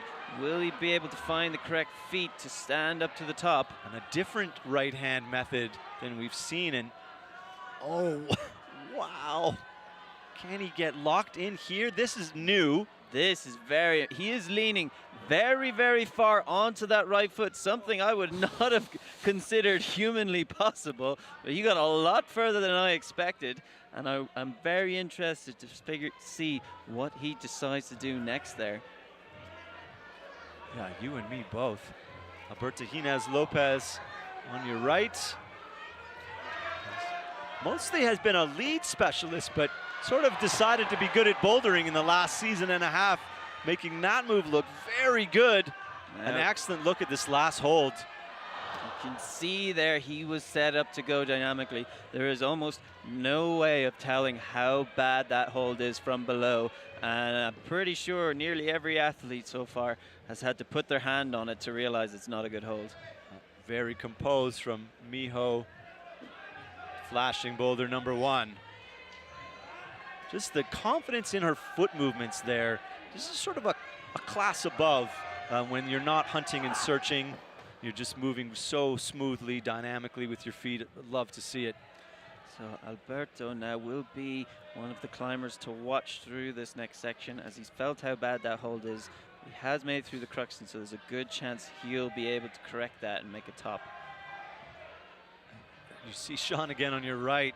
Just the amount of power to have essentially campus movement to get established in this crack, as we see Alex Kazanov setting up for the press. Almost didn't just get into the wall enough. Sean now almost turned around this left. Very low on the left foot. Oh, wow. Look at that left hand just dragging by the tips of the fingers. Absolutely astounding. So far, I have no idea how Sean Bailey has stayed on the wall for those 2 attempts. It's that what he's doing, although maybe we might call incorrect, is incredibly powerful in order to stay in those positions for that amount of time. And the danger is that it gives the athlete confidence that that's how to do the move. Yeah, but to another extent, it's incorrect until he does it. And then I'm going to start telling everyone that's how it's done. Yeah, we were wrong the first time about going up purely on the right-hand side, so if he manages to make it work. As we see now on boulder number 3, Kylie Cullen setting up for the dynamic move around the corner. Yes, gets it right. Beautifully done. And again, she goes with the toe hook as well. Very high risk. Oh, now she's going to have to get that right toe up quickly. No, not quite enough. Unfortunately, the left toe came out at the same time, and there was nothing to stop her swinging off to the right. Alberto getting through the crux again. He's got 10 seconds left to make a very static movement. And Mejdi on your left. This is exciting on both sides. Mejdi and 2 balls in the last 5 seconds. What an intense moment in this competition. And by, I mean, less than a couple of inches in it for both of those climbers. That's as close as you're going to see.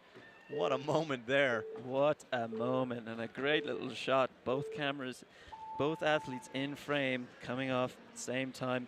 So close. Jessica Pilz, as we see on the table, Stasha Geho moving herself up into 2nd position with that 3rd zone and 2nd top. Brooke Rabatou, though, storming up right behind her. Now we have both of those athletes gunning for position in the finals, setting up for women's number 3 and women's number 4. Stash is already off to it. She climbs with a lot of confidence, sort of charges out at boulders like, I'm going to get this done. This go. Has a lot of experience. You could say she needs to take less time reading the boulder before pulling on, because she's been doing it for so long. Kokoro Fuji on your left. Just trying to figure out the swing move, and then you see that Oriane Berton out for her first boulder. That is Wow. Wow, that is what we want to see. Using flexibility in ways that no one would have expected, really showing us new ways of climbing. If she could have rocked up onto that heel, she would have been through and looking happy. Fuji now just looks like he's not comfortable generating the momentum. I will let you know the left foot there, that's also of dual texture, so you're not getting a lot. We've seen some of the athletes elect to simply campus the move. You know, Kokoro trying to keep his foot on sort of halfway, so yeah, the crux there is actually getting the alignment of your swing. You need to make sure you swing in the right direction, because if you're not, you're never going to land in the correct position. Camila Maroney getting into the zone. Wow, great power there. Sinking right down, but still having the strength at that full extension. Now that will have taken a lot out of her. Can she keep going?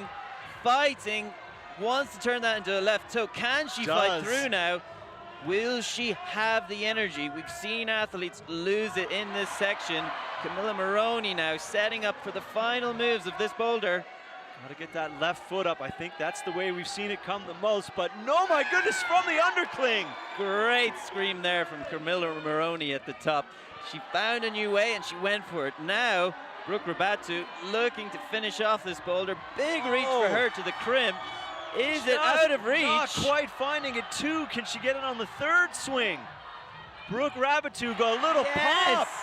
That was amazing. Brooke Rabatu had to swing up off of that right foot and commit completely to finding this blind crimp.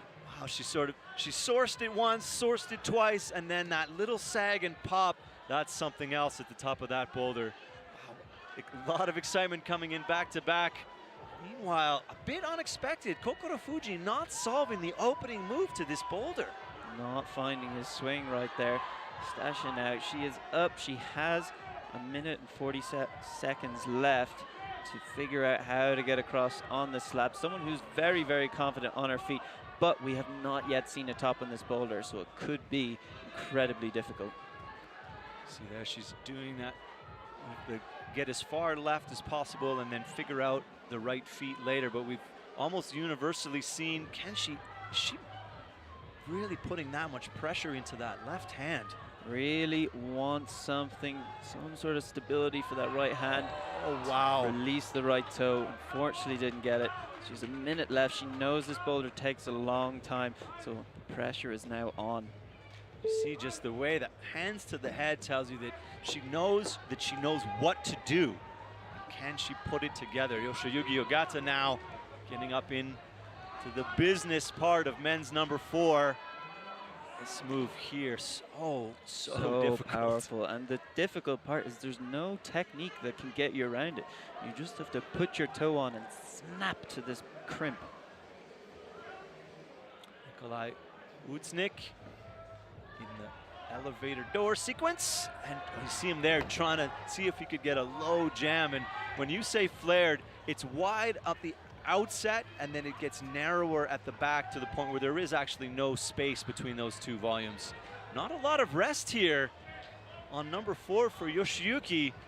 Maybe just sensing the clock was running down and wanted to give it one more try, but he is going to come up short. Doing the same, knowing it's her final boulder of the semis. Could not sure you heard that. Sequence. Yeah, so Stasha is obviously wants to send every boulder. Not quite enough to get up that one. Yoshiyuki now with that zone, keeping himself just ahead.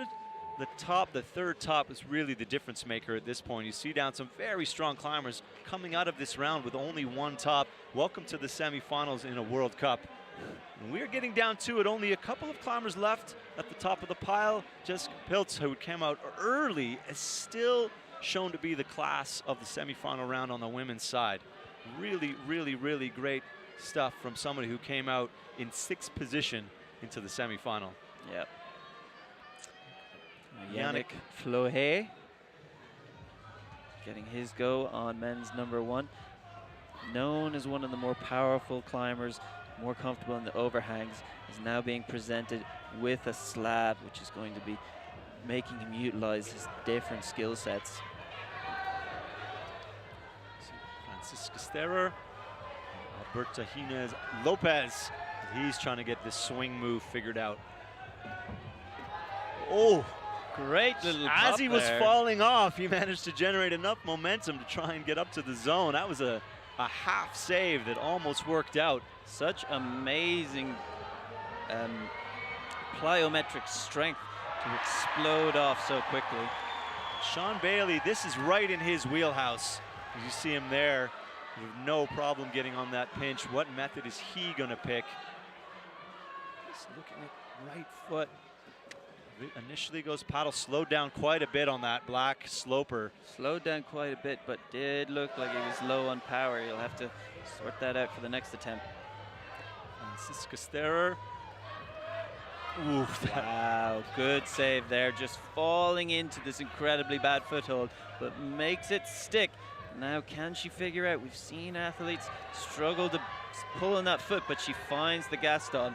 Now, one little Houdini swap, and there she is. She gets that done on her second try. Yes, I think you can even hear it from here. Yes! Very excited. That, a couple of really, really delicate foot swaps there was very, very impressive. You see Miho Nonaka getting, bam, up into the finish hold on boulder number 2. So that's 2 tops in 2 boulders for Miho. Yannick now finding a more powerful method to get through this technical slab, but the difficult part is not behind him. Let's see now.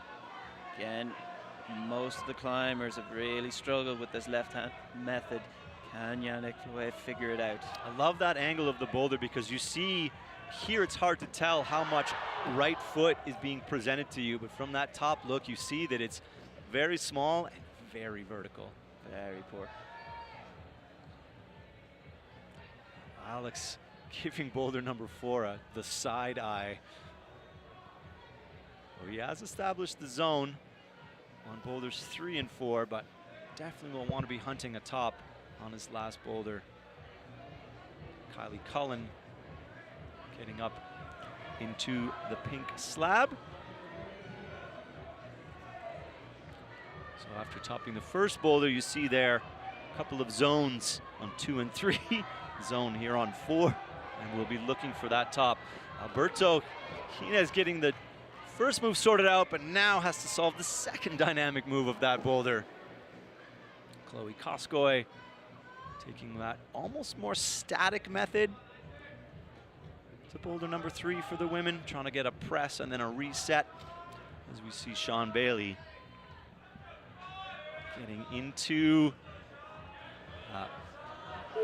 just needs to get a little more pull, a little more power. Yeah, slowing down on that black sloper, but not generating enough upward pop. Alex Kalinoff and Alberto just slipping a little bit, making that dynamic move. And back to Yannick with 40 seconds. He does know he has to hurry. Has to be careful in this press move, of course. Needs to just try and find this opposition and the right amount of friction. And then a dynamic move up into that press. Wasn't quite gonna do it. 20 seconds now. Alberto Hines Lopez, does he have what it takes to make this last move? Oh my goodness, the right foot coordination. Haven't seen that yet. And very, very nearly got it done. Unfortunately though, gonna walk away without a top on the 3rd boulder.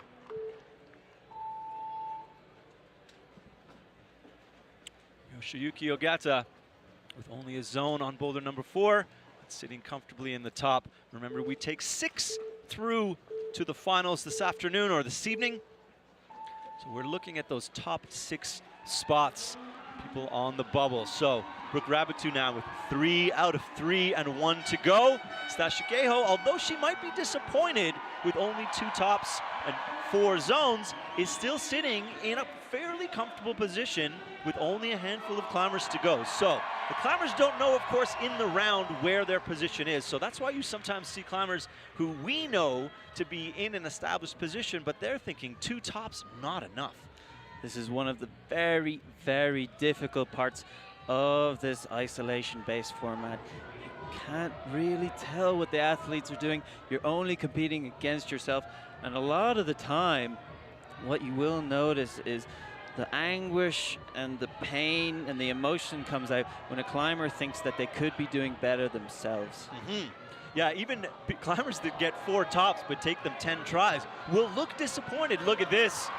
Oh my goodness, Kokoro Fuji on a flash attempt makes that look like Sunday brunch.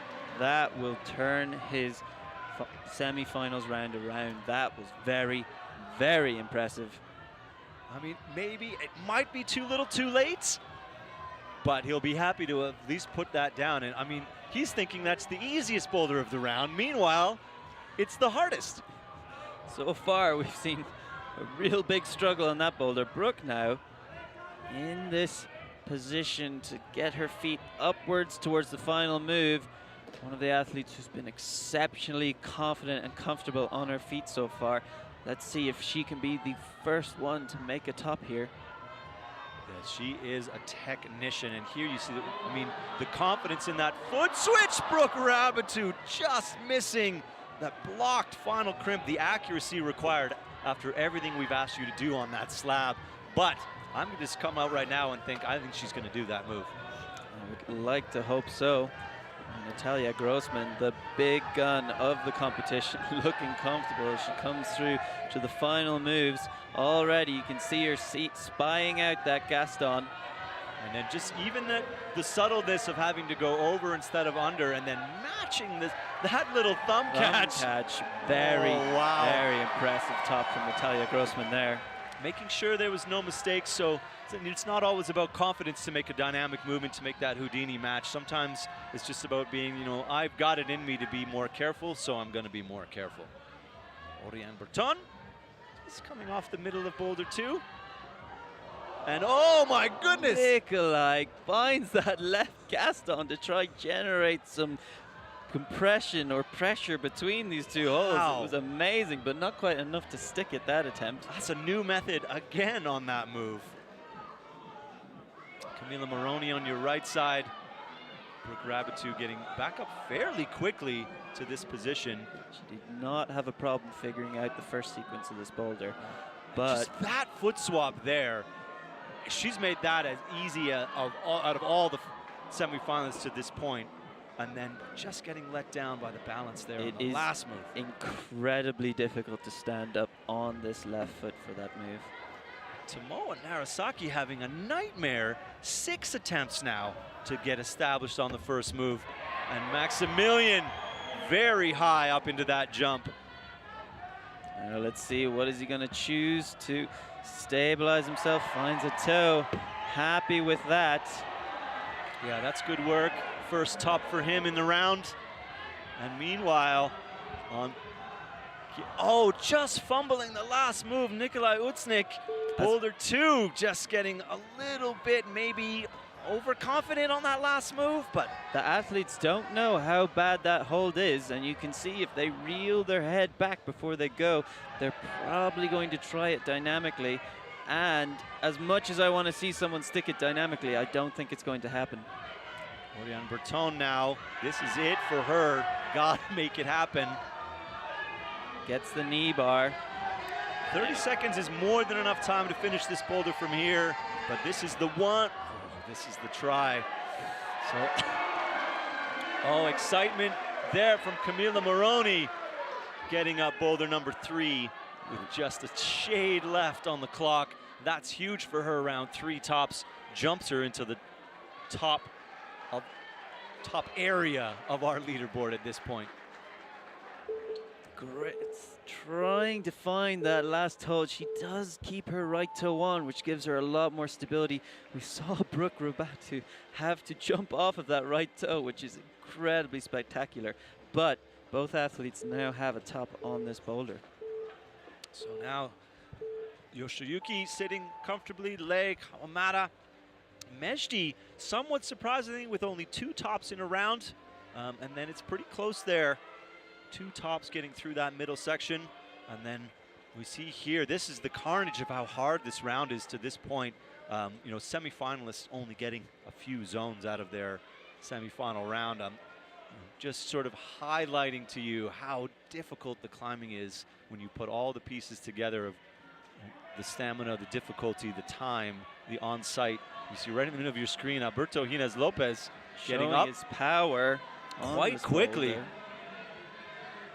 Sean Bailey getting into the swing of Boulder 3, still hunting his first top, which I would call me surprised. We now have a top from Alberto Hines Lopez. A flash was that. First go on potentially the most powerful boulder on the round. Really, really impressive. Now Francisca Sterrer coming up. Can she make this undercut work? There it is. Yes. Finds the right toe to establish. And one more move to the top for her. She's going to generate. Yes. I love, there's a microphone right underneath, or right above the top there. I love how clearly you can hear that. Yes. Alberto, he is swinging around. Potentially the coolest movement of the whole competition so far. This big swing as he comes back, and then left hand up, confidently grabs the crimp. Doesn't need a foot, is strong enough to just pull and match. So that's going to salvage his round at this point, a top in 2 zones. Puts him, I think at this point, even on the bubble for finals. Sean Bailey now, having solved the jump move.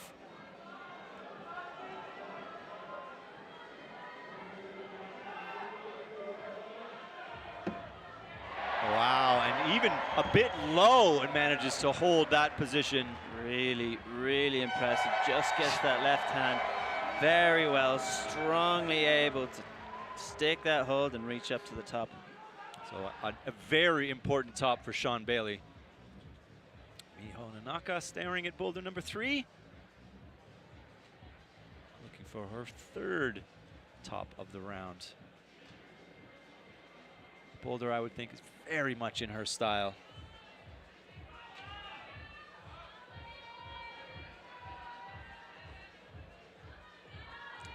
We are now, we've seen different methods for this crux. What's she gonna go for? Yeah, just trying to get the 1, 2, 3, but you saw that right hand just not quite getting enough friction to pull her around the corner. Did not land where she wanted it to, but would not put this move past Miho Nanaka.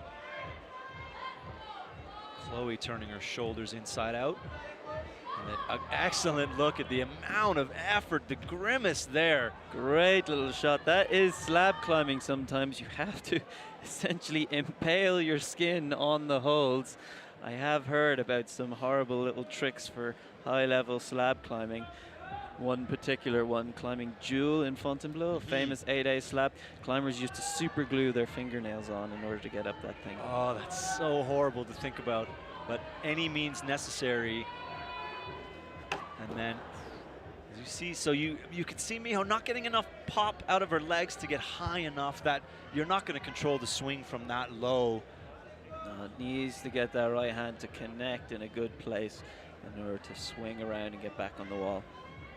Love it's gone quiet here. Everyone else has walked off the mats. Boulders are done. We're able to focus on Miho and Chloe. Chloe looking to get that toe inside, which is so close to her. Very hard, great display of flexibility to be able to lift that foot all the way up without her hips coming all the way back from the wall, but unfortunately not enough on that attempt. Need some spring from Miho Nanaka here. Oh, and that's much closer. You see, even there, you see her. See the face, realizing what to do.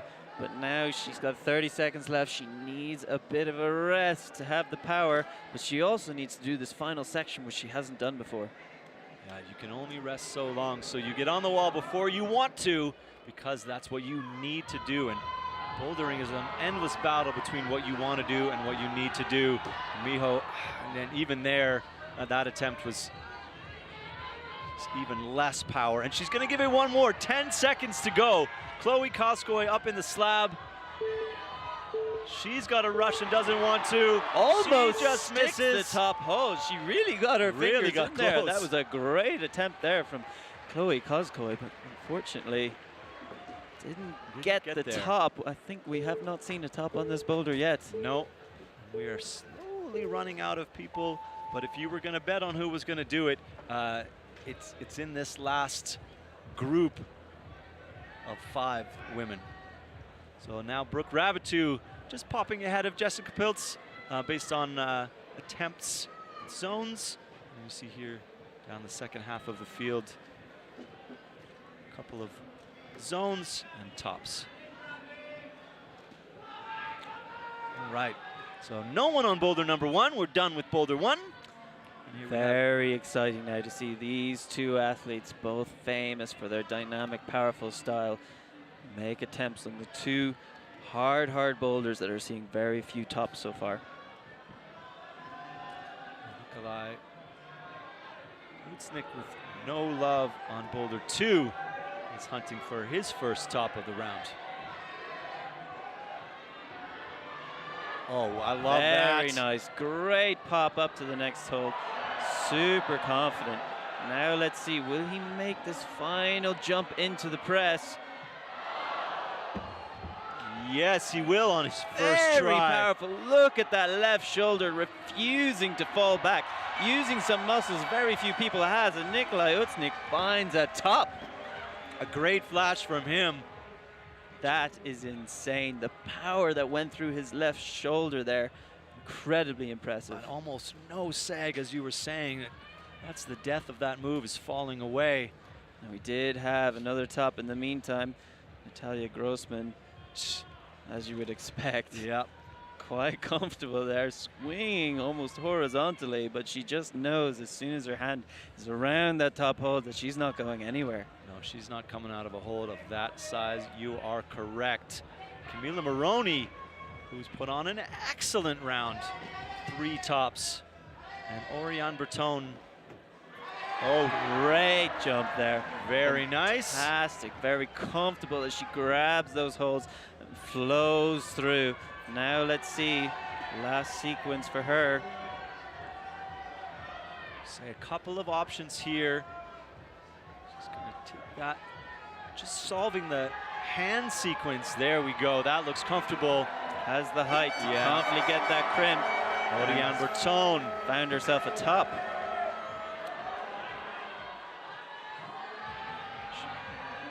And then meanwhile, oh, Moa. Foot slip there. That is essentially the crux of this final move. Most athletes know to go up statically, but if your foot pops off, that is it. Very hard to hold a swing on this hold. Maximilian coming around. Ooh, just a drive-by miss on that zone. Tomoa Narasaki. Seen Tomoa already get through the first crux of this boulder.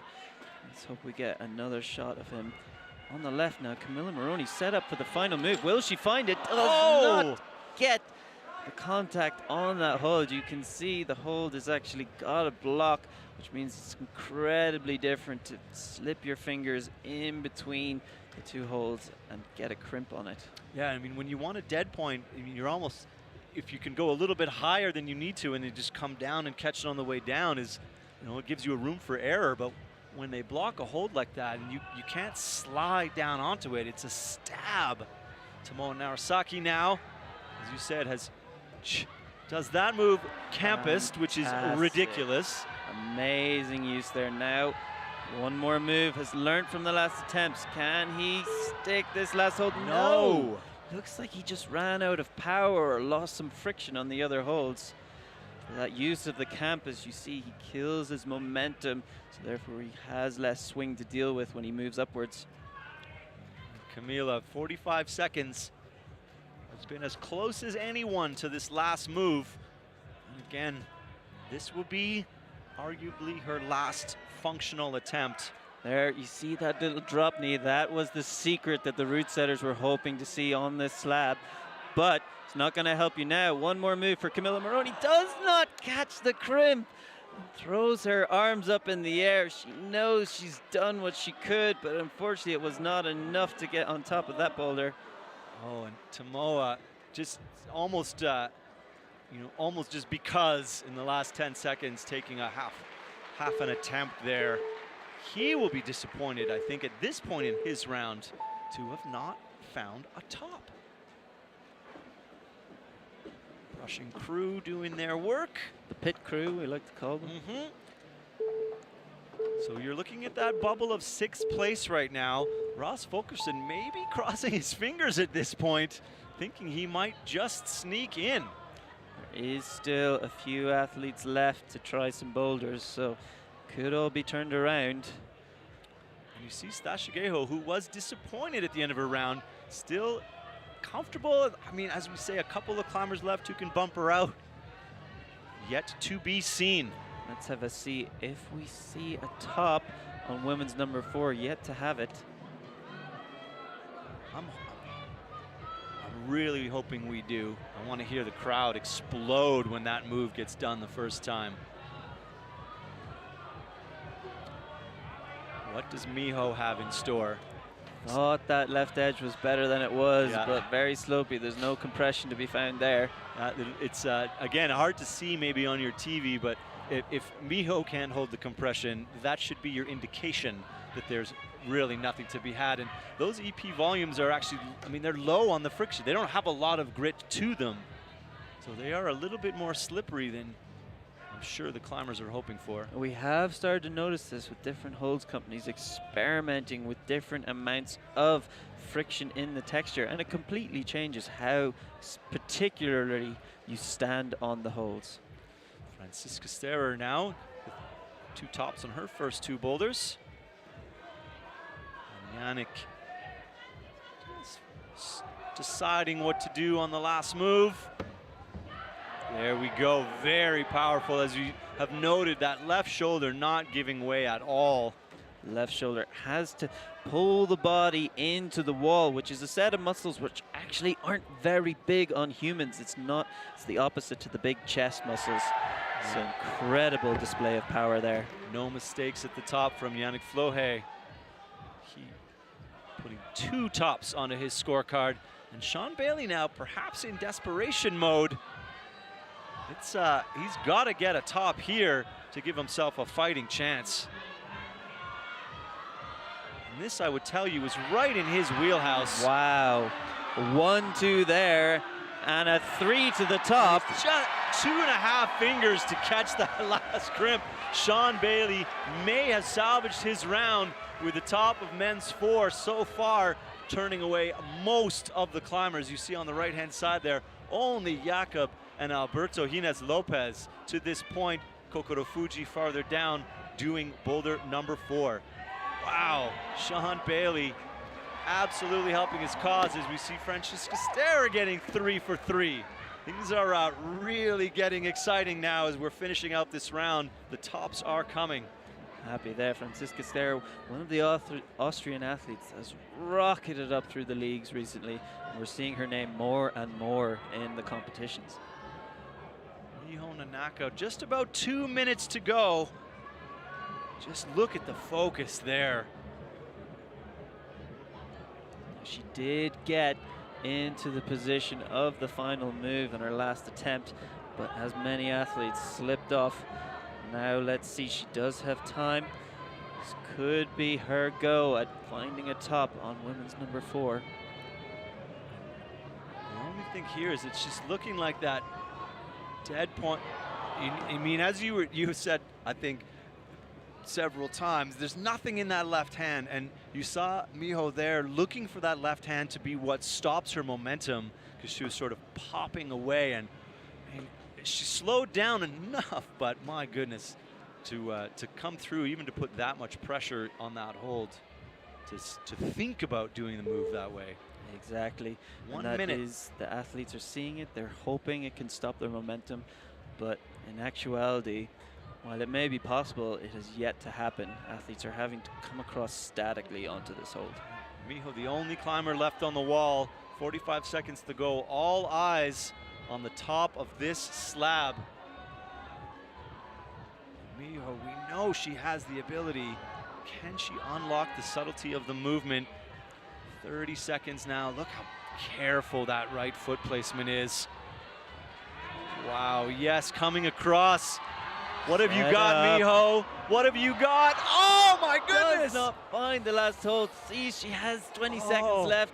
Wants to try again. She knows she got so close. Racing up through the boulders perfectly, like almost a robot, as she has the move dialed, displaying it again. But we've got 2 seconds left. Likely. What confidence there, Miho Nonaka. Miho Nonaka climbed that boulder in 11 seconds. The clock would have run out, but that was as good as we've seen. She did that last move, an excellent look, and when we say blocked top hold, that is the space that they are aiming for. That was an absolute masterclass. You saw how confidently she stood on that left foot, brought the right foot under, stood the left foot up to the last volume. Everyone struggled with that, but when she knew that it was all to play for, there was nothing to lose at that point, she just went for it, and that's a perfect display of how confidence means everything on a slab. I'm still just slightly speechless at the speed with which she climbed through that section. And once you know where to put your feet, that's a piece of the battle, but you still have to make it happen. So right away, wow, in under a minute. That is what you expect. Tomoa Narasaki comes up on a dynamic boulder, and before anyone gets going, before we know where we are, he's got both hands on the top hold. And he's off the mat before anyone else has really decided to start climbing. And that is just a satire piece right there. You see Nikolai Usnik staring down that snappy move on boulder number 4. Oriane Bertone, a little extra brush. And then Natalia Grossman on the right side of your screen, looking at, interesting. Interesting beta. She's not quite as tall, so it is a big reach to that hold at the start. There she thought, I will use a press in order to be a bit more secure. She just needs a couple of swings to figure out the momentum. She doesn't look worried yet. Oriane Bertone. Top here would electrify the crowd and definitely secure her spot in the final round. This is confident movement. Looking good on these feet. Look as she commits to this right toe. No hands anywhere. Nothing to it on the left side. All right, Oriane Bertone. Oh, the left foot gave away. Loses the left foot. Oh my, I thought we were going to see it there. I really did. Meanwhile, Natalia Grossman's made it through the crux of women's number 3. And now comfortable, taking a rest as she sets up to find this blind crimp. There it is, in her left hand and in her right hand. Natalia Grossman getting 3 for 3, as we have come to expect from the powerhouse American climber. Just take that towel and wander off. You do see that if you're wondering what that's about, the mats collect quite a lot of chalk over the round. And in these boulders, you want to have clean rubber on your boots. So a lot of climbers will bring a towel. They often look like hotel towels, but we're not going to call anybody out on that. And they want to keep their shoes clean as possible. Nikolai Usnik now. It's a replay as he makes through this difficult part. One more hold. There it is, very confident, very strong in that left arm. One of the few we've seen to do the boulder, but the only one we've seen to put the left foot up to make that match.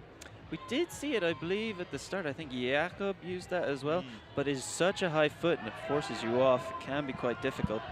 Meanwhile, Oriane is back on the wall, looking like the closest so far. Another slip.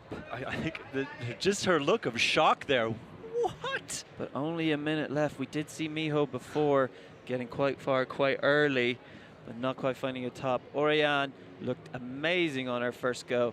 Now struggling to get back there again. And Again, the only climber left on the mats.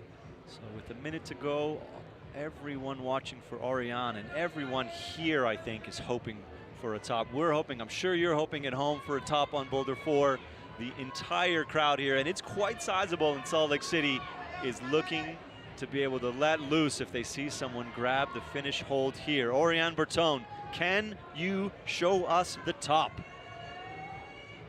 Doesn't have to rush too much, but 30 seconds definitely has to be conscious of the clock. A tiny heel hook. Oh my goodness. 20 seconds. We did see Miho pull on with this time. Oriane is chalked up. She's going again.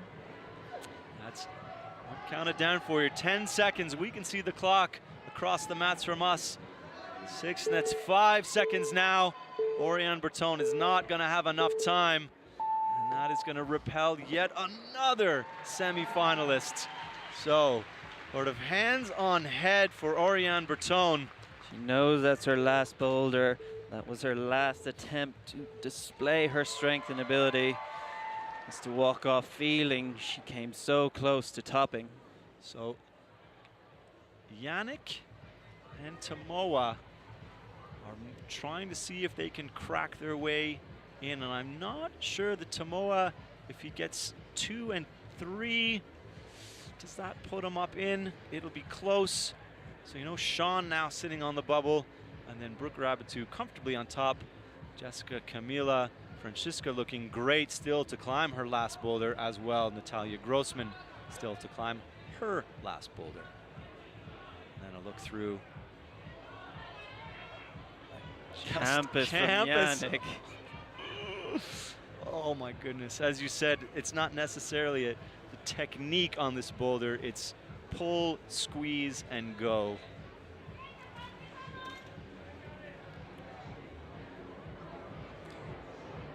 Francisca coming all the way over. Finds this pathway for the hips where it's not pushed away by that volume on the left. But now she does have to stand up over it. Didn't quite arrange herself to get that left foot out and continue moving.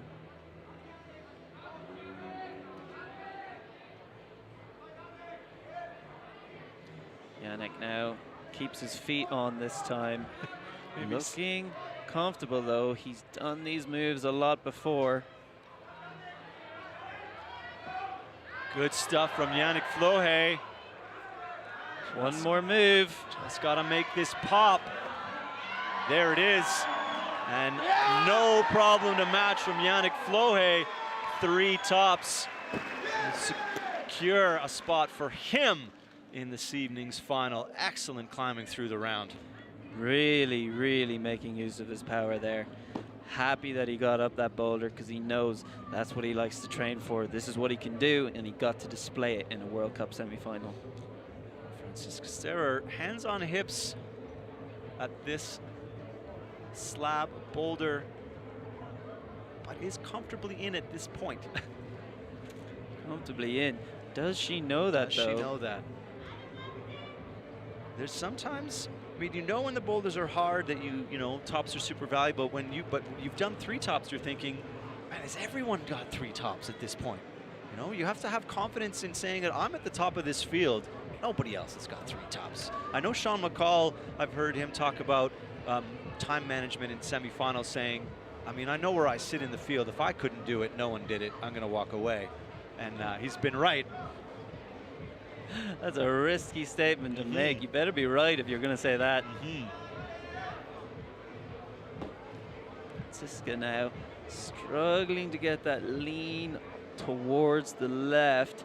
She needs to be more on the right foot, less on the holds essentially, because those holds are really bad.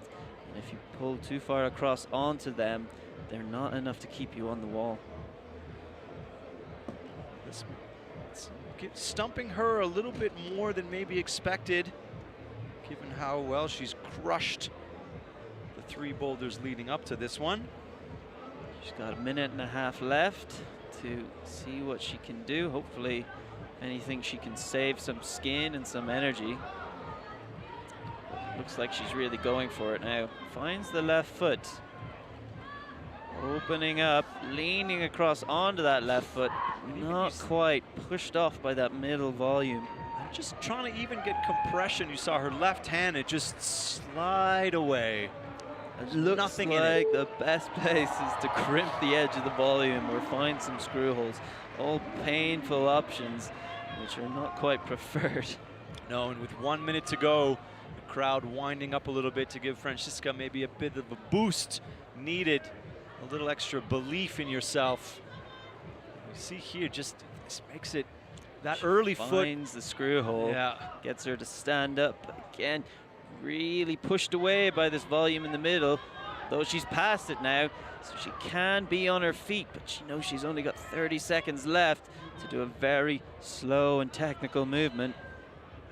Even just to transfer the weight of your upper body across your hip line, as you see here, you have to do so much work just to get back around to vertical. And now we're going to ask you to foot match on an awful downward sloping volume. With 5 seconds, the clock will run out on Francisca Serra, who sort of says to the crowd, what more did I need to do? And Francisca, not to worry, you are comfortably in the finals this evening.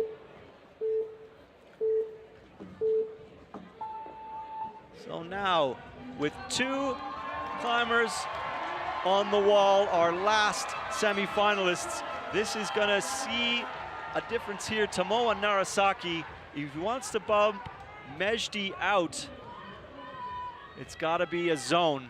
So a top here, and a zone, I know he'll need to get forced. So Tomoa Narasaki, I don't think can get himself a ticket in. And Natalia Grossman already in to the final, but just would love to see 4 tops. Yes, we have not seen someone stick the last hole of this boulder. It's been exceptionally close. At this stage, I just want to see it done. Yeah, I'm with you on that.